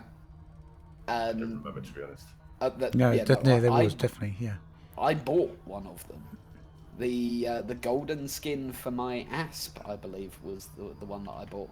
No, it was the FDL. I bought the golden skin for the FDL for £10. And because its base colours are red and white, and I won't fly anything that's red, so I bought a skin for it. Won't fly anything that's red. That's red. Red makes you go faster, GJ. Can you know? Everyone knows. He's anti-communism. That's it. He's anti-communism. It's a football thing. I'm a Tottenham fan. Arsenal playing. Zero. Can I just make a point here?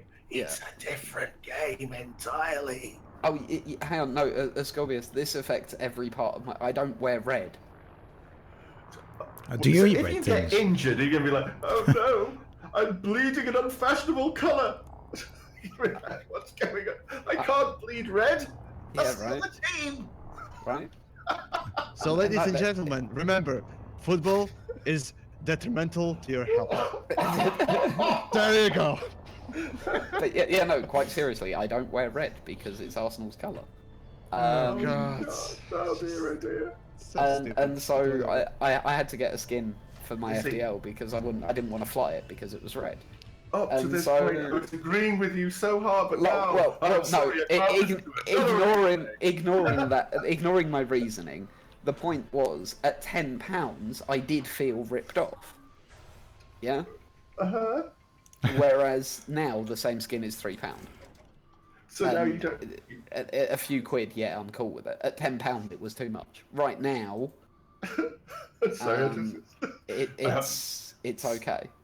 Serious mode, right? Okay, yes, I understand. Oh god. But yeah, are you really that taken aback by the fact I won't wear red? It's because He of doesn't know what to football. say. Because of football. Yeah. So a red car comes out and it's perfectly. You're driving along and it's perfectly reasonable for you to let them in. No, you're a red car. No, Screw your red car. No, that would be ridiculous. I don't That's judge. the car of the enemy. I don't force other people to live by my I'm rules. fucking British. God damn it. Although, if anyone comes into my private group in a red ship, I will attack them on sight. Just saying. That's psychotic. Oh, okay. That's a challenge there. Okay. Oh, Yamiks is a little So, red on the ship DJ, there. how many Chelsea coloured ships do you have? How many blue Chelsea ships? Yeah. Blue, none. my Right. actual the funny thing with Chelsea Jesus. because I don't support Chelsea Bus Company. Oh. No, funnily enough, my Anaconda is my main ship, and it has the purple paint, purple pulse, like Tron paint Oh pack. On it. god, this looks bad. Oh Anyways, no, it carry looks on. amazing. Carry on. My ship looks like something from Tron. It's just awesome. So, sorry, ladies, if you have red hair, you have no chance. I'm very, very married, Scorb. They didn't have a chance regardless. You never know. Well, I don't know. I don't even know how to respond to that, Yamiks. I know, right? So, where were we? He broke the Yeah, chat. no, Broke the conversation. The prices on the store now, I'm really comfortable with. I think that they've gotten... It's the right amount of throwaway cash. Yeah? It's you don't really think about it. It's £3, right? Yeah, you don't need Less- it. It makes it look It's nicer. less than a pint. You know, for those living in England, it is literally less than a pint. A new car is less than a pint in England. Oh, for goodness sake. Yeah, okay, but it's you get my point. It's Okay, less your than a point. cup of coffee down Starbucks for the most part. There you go. Yeah. There you go. And that's an easy decision to make. And I think that's where Frontier did a genius move with their repricing. They made it into an amount of money where you don't really think about it. If it's first thing in the morning and you're asking me whether I want a coffee, which is going to save someone's life, or a ship skin, I'm choosing coffee. I choose to save that person's life, because if I don't have it, I'm killing some fool. But you get my point. Yeah, I get your point. You don't think about £3. You're just like, I oh, don't- that's I don't pretty. think very much generally, though. Just generally. Yeah, it's a lot different to Thinking, £10, isn't it? Obviously. Yeah, So £10 is a that tenner barrier you where think you about. start thinking, what the heck? I'm not going to spend that. Yeah, that's more than my dinner. You know. Yeah, a pint of punk IPA is over £5 now. There's definitely something to be said in a cynical way about the whole pricing and all that stuff, but honestly, I just don't even want to. I just point out the fact that there is. So let's stay at that. But in answer to Obsidian's question, yes, it'd be nice if we could earn them in Yeah. some way. Yeah. In the If- rest If of not, the- if not all of them, Simple then enough. a few of Simple them. enough. Yes. Okay. I mean, maybe even if it was just, you know, you get a counter with Horizons, and so that, you know, everyone that bought Horizons gets a free skin. You know, you can go onto the store and you get one free skin. Like, that'd be nice, wouldn't it? It's Go to not Hutton for a free time-dated. Anaconda. Yeah, Yeah, why not? Go fly to Hutton and get a free paint job. Yeah. Yeah. That would be amazing. Yeah, That'd be that would be funny. cool, actually. That'd be cool. Hey kids, you want to waste time? Let's head here. Yeah, we got the skin for you. So is everyone all right to Oh. talk about a non-elite subject for a few minutes? Yeah, No, you we guys got all right about with that? 20 minutes for Yeah. the. Yeah, well, we thing. don't have to Go talk for it. long. I mean, Okay, we might not have all a of lot. sudden I'm nervous. Uh-oh. I'm scared. What's he going to say? Well, Well, non-elite just thing. yeah, it's- non-elite. it's We're theirs still to- sticking no, I'm with joking. space I'm games. joking. That's all right, TJ. We don't know anymore when you're joking. Yeah, I know. I do that on purpose. It's all a ploy. Yeah. Keeps you on your toes, right? Yeah, yeah. So one of the, as I'd say, if you're into space games, one of the big things that we saw this week was a new trailer for and a gameplay video for X4 Foundations. And a couple of weeks ago, we saw a gameplay video for Rebel Galaxy Outlaw. So there's a couple of yeah. single-player space games on the way. Now, personally, you know, I'm really No looking one forward to knows these. properly whether or not X4 will be multiplayer or not, but it seems that they didn't mention single player or multiplayer. But yeah, it's gonna be Okay, single well, player. pretty much. I've assumed it was going to be single player because all the previous are. But then I guess you never know. But yeah, you know, No, I it would be nice. It'd really be liked what I nice, saw definitely. from the video of Rebel Galaxy Outlaw.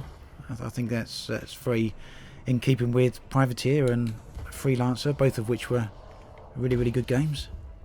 And The soundtrack on it is Yeah. pretty much guaranteed. How many second to hours is none it? as 21 well, hours isn't of music they've got it? Yeah.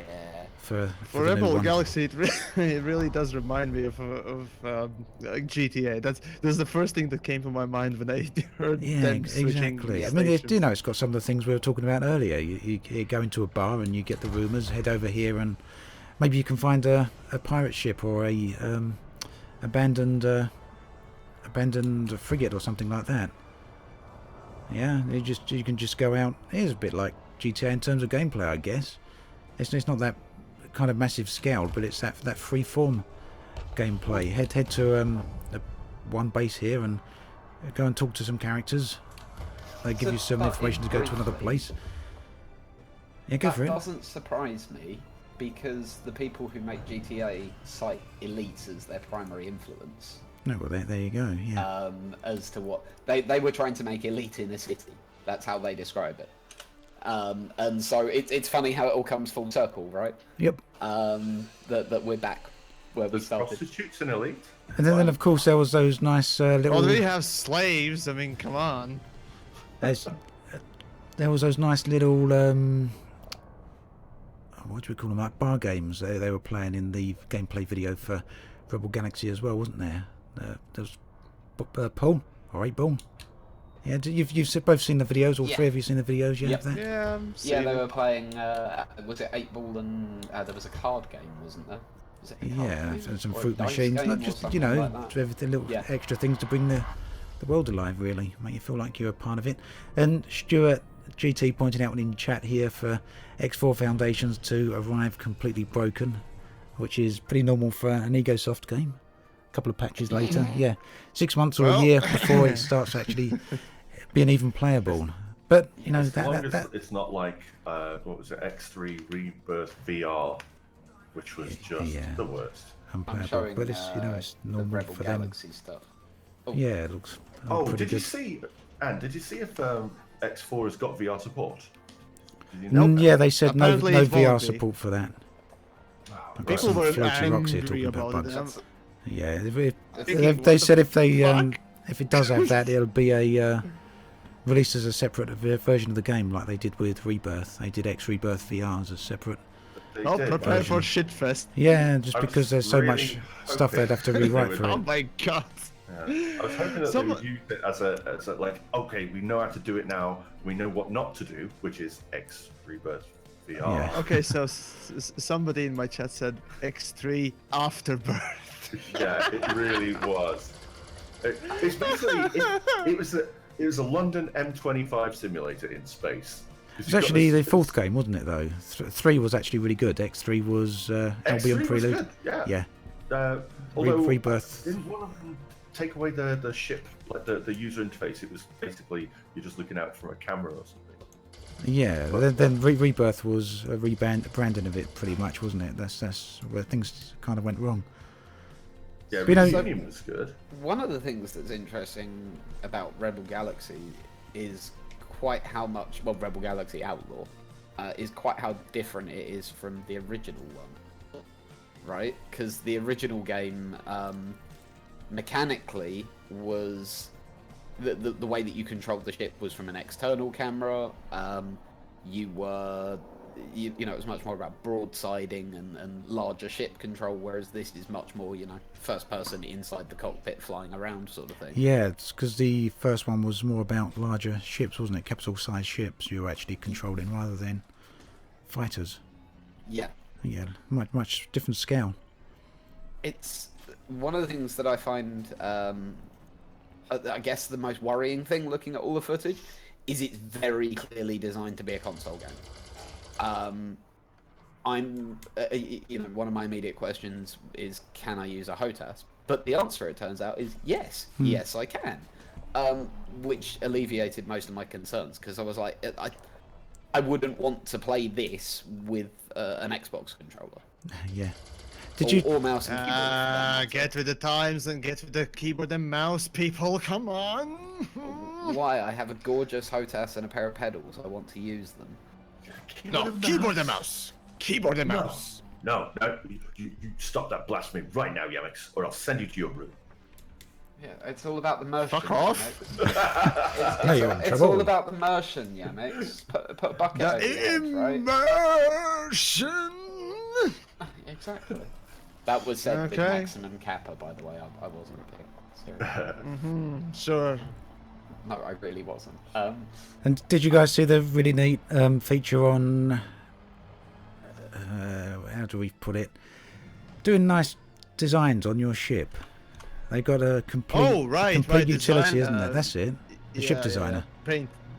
That was really nice. I've seen a couple of games with that sort of a mechanic already in them, but it's definitely nice to see it again because it's not an easy thing to make. Yes.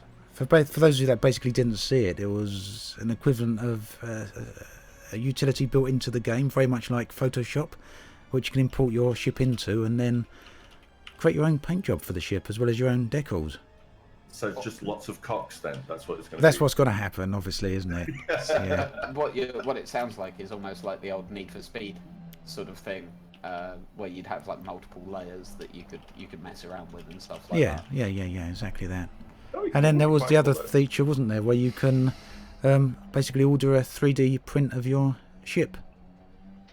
Oh, Now this is something Star Trek Online does, and Star Trek Online have got a deal where you can send your ship to be 3D printed, and they'll literally like 3D print and hand paint your ship so that it's got like the paint job that you have on it in game, the way that you have it aesthetically set up in game, and with like your like NCC number and chip name on it and all that sort of thing.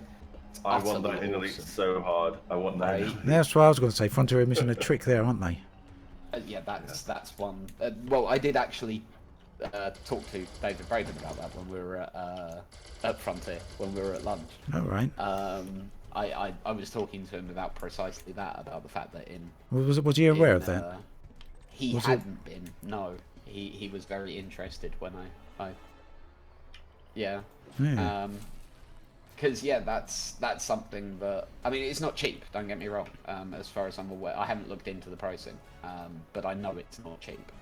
But it's the sort of thing where people are happy to spend the money, right? You're kind of like, oh, it's $50, cool, no worries.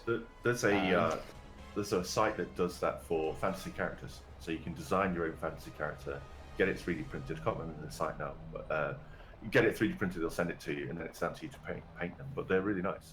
Yeah. So if you're into like D&D and stuff, it's nice to have your own custom character. Hmm. Yeah, it'd be nice if they did that with Elite. I will say with X4, one thing that struck me when watching the trailer was, and this is something that I've had an issue with the X series for quite a while, the ship design just doesn't connect with me. Yeah, and it's very much me. I'm not saying that it's bad ship design. It just, I don't particularly like it, and as bad as it is, that makes me less interested in the game. Does that make me terrible? I think that makes me No, I terrible. can you're a understand terrible that. human being. That you're a bad person now for that. I feel terrible. Oh, But Ascorbius. no, it's true. Oh, cruel. The look of the sorry. ships just isn't something that it's not my idea of what spaceships would look like, I guess, and I don't know. There's always been something about the X series that I've not. It's never sold me. It's never. What gripped about me. their I've station tried designs, over and though? over. Their station designs are next to yeah, I utterly played- awesome. They're I good, played aren't they? X from the They very look. beginning. They've got a massive sense of scale to them. Yeah, That's one of the things I like about them. which Yeah. is something that Elite, like, you really don't realise how big those damn stations are in Elite. Yeah. You don't have any reference point, No. so No. yeah, it's impossible to tell properly. And the Especially oversized cockpits on the ships really. That and also the fact that most stations also are very poorly textured. So yeah, I'm not sure. If you I'm could not sure I drive agree. around in an SRV in a station, you might get to grips with how large they are. at least a little bit, yeah. Yeah, they're. You can see that definitely the scale when you put your privilege goggles on. They're massive. Not necessarily, not even No, then. privilege goggles do definitely help with like A the wee sense bit, of scale. wee Yeah, bit, they wee definitely bit. do. But yeah. But to be honest with you, I'm not sure how on earth you, without doing something, I don't know how you get that sense of scale across in Elite. So how do they do it honest with in the X games? Well, why do the stations look so much larger in that? I think partly because they are literally larger. I think that's part to do with it. They seem busier and they seem larger. No, the thing is, they seem larger because first of all, they are not uniform like elites are basically, and also the fact that we can only interact with the main, well, carcass, I suppose, of the station rather than the whole station throughout its width and whatnot else. So, I mean, sure, you can fly through it, but you still lose that sense of scale, and yeah, you don't get really how big it really is, and that's the thing. At least that would be on my side. The stations in EVE Online are humongous, and you really get a sense of scale for them, even though it's effectively just a 3D game on a 2D screen. They look massive. Like when you got a battleship coming out of the thing, and you can't see all of the station. You move the mouse up and down, and you still can't see all of the station. You have to fly quite far away from it to see all the station. Like, yeah, that's big. Yeah, that's pretty damn big. And The stations in Elite just aren't that big. Let's be honest. Who remembers they're the game? huge, but they're not. Well, they're that. quite a few miles Tacky on the across, aren't Fringe. they? Who remembers that game? Remember Tacky on the Fringe? I remember it, but I didn't play it. Those stations are massive, and there was for an old game. There's a really good sense of scale with the ships, and it just popped into my head. That was a really good space game. But Okay. yeah, I think like I'm just looking over that X footage, and to be honest, a lot of the sense of scale comes from the bits where they're moving around in first person. That's when the scale of the stations really hits you. Now, when you're inside on foot, definitely. But I also think when you're flying over them, I mean, they've got these massive solar panels or these massive hydroponic Yeah. domes, and they just feel massive. Then again, I I don't know believe how they large just the look ships are comical. in that. Yeah, I mean, I guess part of that is that like again, talking about sense of scale. If I sit my Anaconda next to one of those rings, my Anaconda is nearly the size of an aircraft carrier. Technically, yeah. No, they are. They're nearly the size of an aircraft carrier. They're fucking huge. And when you put that into account, suddenly those things look really, really big. But you have to make that jump that, oh yeah, shit, this thing's the size of an aircraft carrier. Yeah. And I don't think Elite gets that across terribly well. Nope. There's Yeah. the lack of the common reference point. That's the biggest Yeah. issue. I mean, we have SRVs. I've said this in past. Yeah, we have SRVs that common reference point, but SRV is still quite a bit bigger than the human being. So yeah, you still get that distorted take on the reality that Elite is trying to convey. The It light helps. side's a Space whole like thing. Ahoy. Yeah, it helps. Don't get me wrong.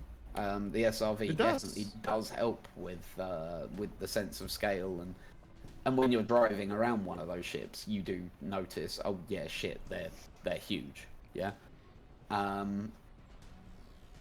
But even then, like you say, it's skewed by the size of the SRV, which, like I think Scorb just said, they're about the size of a Humvee. They're not a quite small big. vehicle. Yeah. It's not a Mini Cooper. No. Did any of you see that Space Legs demo that came out a little while ago? Someone had created a fan-made thing in the Unreal Engine, then ported some of the assets. Yep. Yeah. What did you think of the scale in that? I personally thought the scale seemed quite a lot larger in that, and I'm Yeah, not sure if they were things- actually as large as they should be. But even still, They you're were running as large underneath. as they should be. The player character model is a lot taller than a real human. In that, that's the discrepancy. Yeah. Okay. So, and that's what throws it a bit in that. But even in that, Even then, they Jesus did feel quite large, Christ, didn't they? Yeah. Right. Even You an suddenly eagle or got- something like that, and an eagle you could see was significant size, really. Yeah. But even then, they did feel quite large, didn't they? Yeah. Yeah. Even an eagle you could see was significant size, really. you Yeah, suddenly Eagle's realise the massive. Sidewinder is nearly the size of a small house. You know, And it's listen, the hauler is the size of the space shuttle. yeah, Because there's that other video that shows the scales of things. Yeah. Like all Yeah, ships next to each other. yeah. And, There's just something was a about their design, isn't there? You kind of imagine the Sidewinder to be the size of a car. Yeah, I don't know if you feel like that, but it kind of gives that impression to me. I know it's not, but... It's because it's got a tiny cockpit, but it's actually quite... It's a tiny cockpit sat on top of a massive Cornish pasty. It's just... They are really big. But they don't look or feel big when you're looking around the cockpit. You think, oh, this thing must be tiny. When you look outside, it's actually really big. And compare it to like real life things, it's massive, absolutely massive. And like the Eagle, the cockpit feels quite small and cramped, but it's actually the size of like an F-22. It's actually quite big. When you see one of them up close, it's like, yeah, that's large, a lot bigger than I am. Oh, and then when you start thinking about drop ships and anacondas and pythons are massive, absolutely enormous. A Type 9 is the size of an office block. There has to be a Yo Mama joke here somewhere, I think. No. Oh well. It Just feels like it. Really happy I've got a Type 9 engineer that goes as fast as an unengineered Eagle. Which is lovely. Eagle doesn't really go that quickly anyways, aside from, of course, enhanced thruster, but But an office block is catching it up. Look how bigger. But realize there's bigger engines too. If you really want to make comparison, I mean, for fuck's sakes, Cutter goes like crazy, right? It's one of the quickest ships in the game. I think, at least. Let me quickly check that fact, but yeah. So yeah, No. I'm just watching that ship scale video. The Viper is actually the one that's the same size as the space shuttle. Is it the Viper? Yeah, a Sidewinder is the same size as a Tomcat, like an F-14 Tomcat. Yeah. And someone in my chat's just said how they model the movement of the ships adds to the distortion of the perceived size. The ships accelerate incredibly quickly, which makes the environment seem smaller than it is, because we're not used to such big objects accelerating so fast. And that is also true. That's a good point. Yeah, there's the speed these things move at. I mean, you know, look at it when you get your head around the fact that yes, your Anaconda is nearly as big as an aircraft carrier. And then it consider turns on a penny. Right now, funny think about thing what is- happens when you do an FA off boost turn. Yeah. Actually, somebody calculated that a cutter, you know, with its weight and so on and so forth, by boosting from a 0 to its maximum speed, well, by just boosting, right? I think it pulled like 12 Gs. Yeah, So bye-bye your bones. yeah. Yeah. That's just boosting. That's boosting. Yep. That's without all the mover in. Yeah. Imagine my landings. So what G-forces are on the pilot when an Anaconda does one of those turns? Because they can turn on a penny. It's like, I can see my breakfast. How? Because it came out of my eyes. Yeah, right. Ow! You So might the know the answer to that, but wasn't that scouts- something to do with the rimlock suits, getting around that in terms of lore, DJ? I don't. So actually, I've spoken to Michael Brooks about this one, and no, the honest truth is they just decided to ignore that side of things because they looked fair at it, enough, including it, and it just made life too complicated. And it made But Star Citizen has Gs. Bleh. Yeah. No, I like it. Actually, the Star Citizen flight model I really like a lot more than Elite's flight model, but I Elite's adore more... Oh, sorry. When it comes down to Elite, the way Elite's flight model is made, it's more archaic. Right? I really enjoy it is. Elite's flight model. I do as well, but unfortunately, Star Citizen, I don't know, for more realistic take, I don't know, I like that realistic take, and while Elite boasts, we have more realistic general take of the universe, it's still kind of, or rather we are more arcade-y. Again, in games you need to make sacrifices for the sake of realism, because oftentimes when you make things less realistic, they feel more real. That's the funniest thing about games, especially with FPS games. So yeah, again, both games have pretty nice, well, physics when it comes down to flying and so on and so forth. But oh, I'm sorry, I said games. Sorry, no, Star Citizen is One not a game game. and one goddammit. tech demo. Yes, there we go, that's the Interestingly, correct one. the Type 9 is actually the same size, like takes up almost exactly the same footprint as the International Space Station. Well, International Space Station is not really that big, really. It's several football fields. It's big enough. Well, it And the depends Type on 9, there the aren't Type that 9 many- is a lot bigger on it. Like, don't forget the amount of internal space you'd have in a Type 9 compared to the ISS is very, very different. So that's like including its solar panels and shit. Yamiks, yeah. So It's a warehouse with engines on it. yeah. And a cockpit. And then you look at the size of the capital ships, and you know those things are Although they're bigger than anything we've ever built. Plain and simple. Although they're one of few things where the scale does come across quite well. The capital ships do feel big. In a way the stations don't, which is interesting. Sorry, Ant, go. The capital, like Federation ships, yeah, and the The Imperial Federation and the Imperial capital ships, yeah, they feel huge. ships. I don't know so much. I And yet feel they're they textured pretty feel kind of horribly. small as well. Fucking hell. What was that, sorry, Ant? I feel they feel kind of small as well, really. Personally, Really? yeah. I mean, it's odd if you go up against one of those capital ships inside your own ship, almost butt up against it. They feel pretty large. But then if you go into the external cam and you compare the size difference between your own ship and the capital ship, they seem truly massive. Then I just don't think you get that same sense of scale when you sit inside your ship. I think Do we this have is to- the oversized cockpit thing, isn't it? Do we have to do the Father Ted? This is small, and this is far away. Small, far away. Do you get it? No. No, I get what you're saying, and I think the oversized cockpits are a large part to do with this. They do give an off sense of scale, don't they? Indeed, especially fucking Lakon cockpits. I mean, fucking hell. That just doesn't make sense. You would never guess that the Asp Scout is like as long and as wide as a 747, right? But again, with a fuck ton more space in it. So yeah, Like, space they- legs. We need it now. Oh.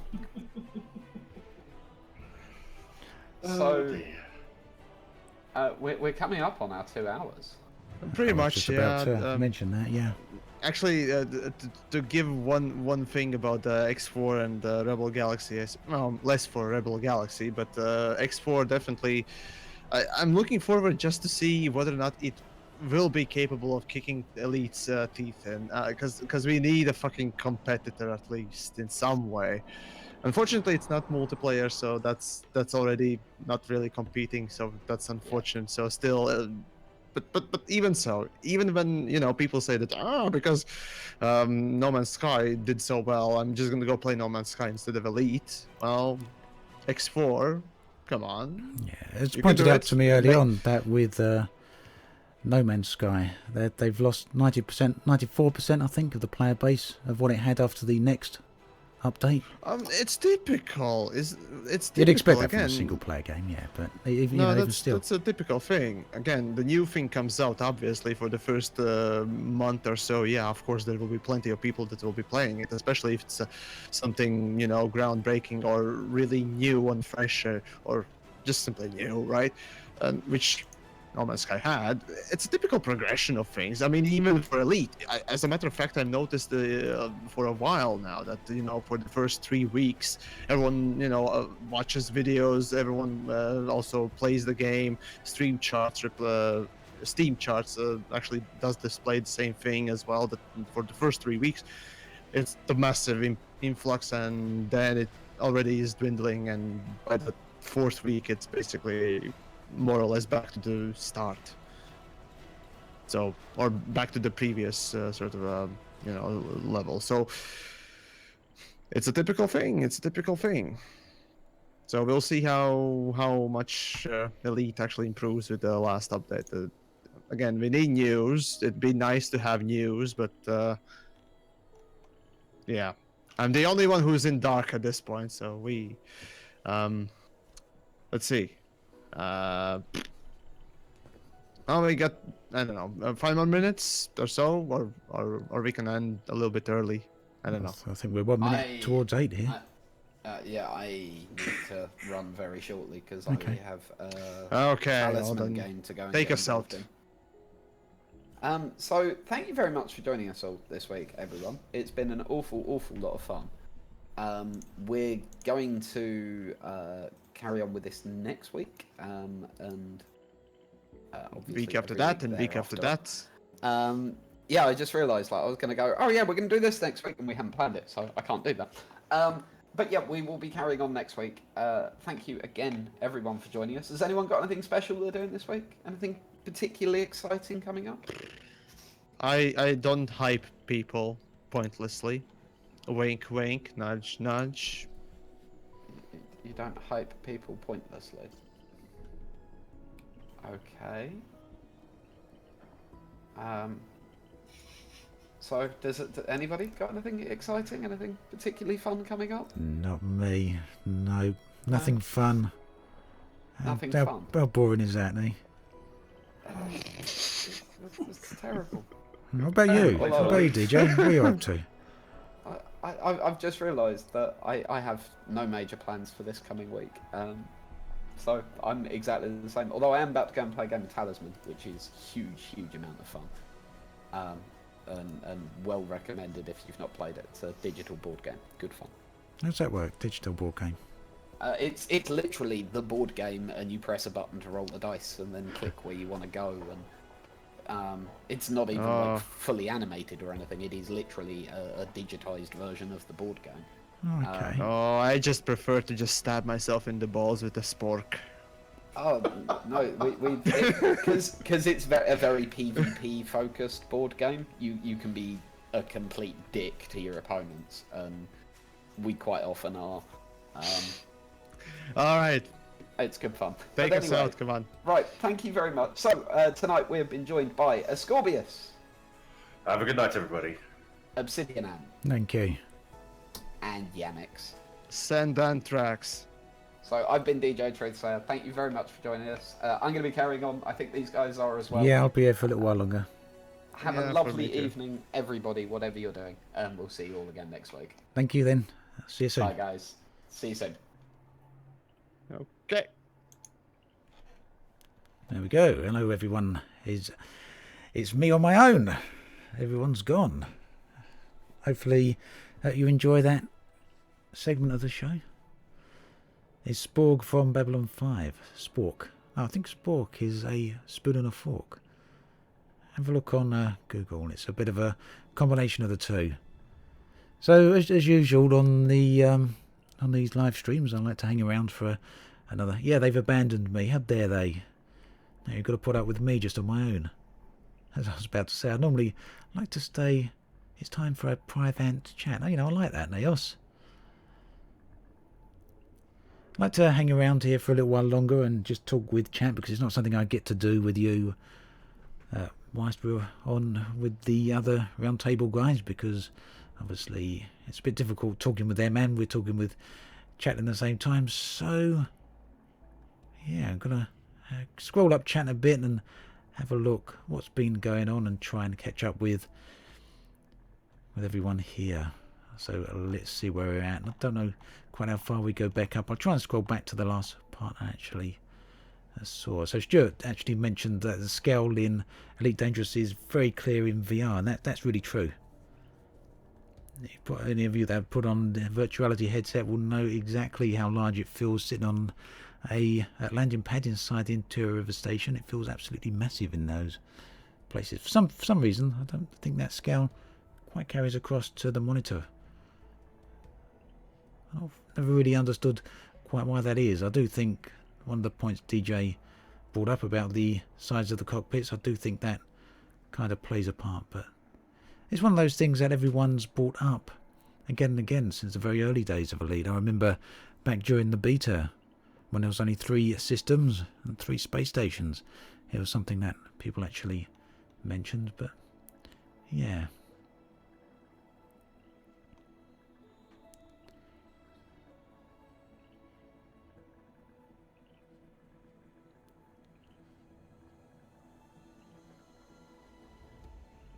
I haven't disappeared, I'm still here. I'm just finding my place in the chat. Thanks for the reminders about fuel for what it's worth. I've just scrolled back that far up.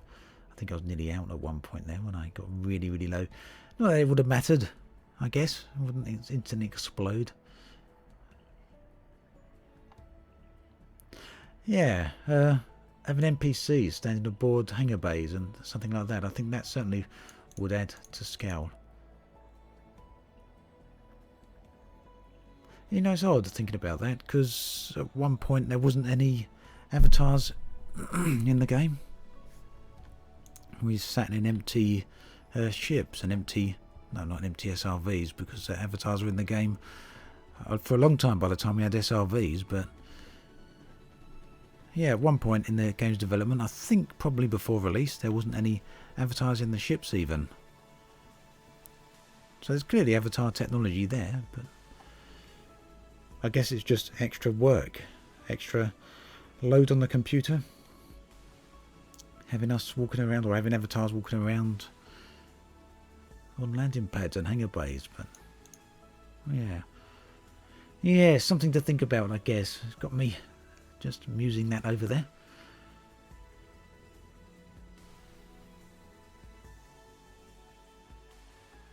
It's an interesting point, Mags. If someone's born in lower G, some of these space stations have 0 G, in fact. The outposts don't have any gravity, so... And I guess it's also possible that someone could have lived their entire life on board a spaceship. Some of them are so large, it wouldn't seem unreasonable to spend decades on board an Anaconda, would it? So, yeah, that would have an effect on your physiology. No reason that you wouldn't be a bit taller.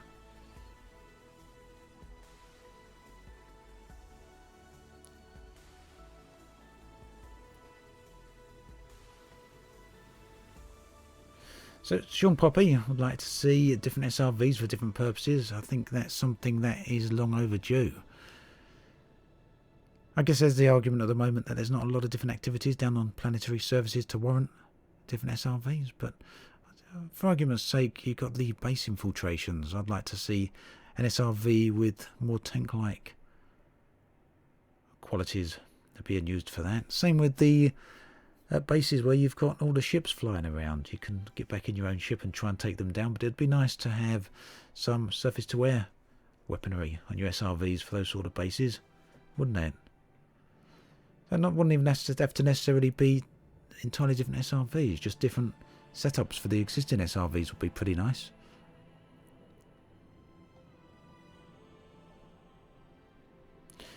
So Andre says moving kilometers per second, that's when you're in supercruise. When you're in regular flight, it's meters per second. But yeah, it is fast.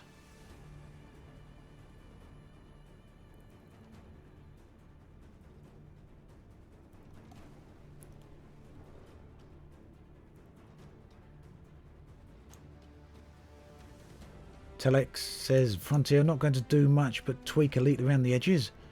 It is what it is. No amount of talking will change that. But it's fun to dream, I guess, of what... It's fun to dream, I guess, of what could have been. Okay, Telex. I think the biggest thing with Elite Dangerous is always its potential. I think everyone has got their own visions of what it could be. There's so many different ways of playing Elite that I think that's only natural, and it is lacking in a lot of areas. But I think a lot of people are going to be quite pleased with the way Chapter 4 brings things together again. I'll say again, it hasn't actually been done yet, but I think Chapter 4 in a lot of respects achieves what Frontier set out for Beyond to achieve, which was to unify and fix a lot of the core gameplay. So in that regards, I don't think too many people would be disappointed about Chapter 4.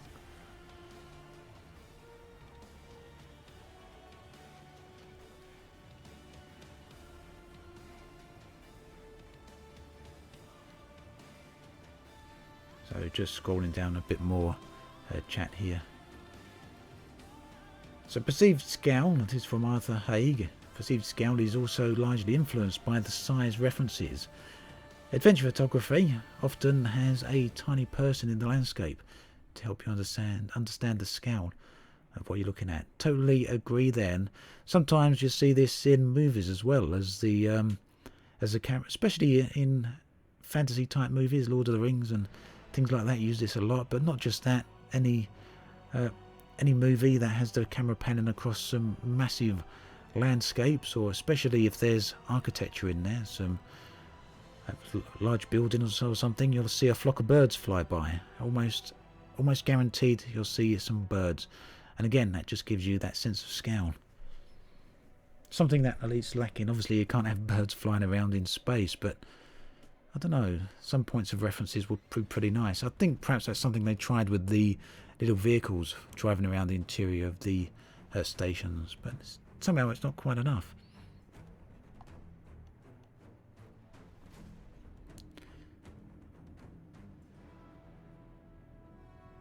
Well, Butters, I don't think Super Cruise just needs new Super Cruise music. Super Cruise itself sends me to sleep.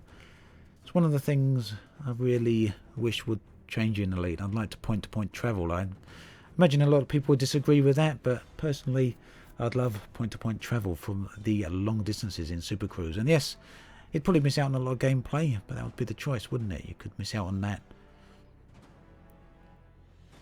for the ability to get to places a little bit faster. Scorb is indeed a legend.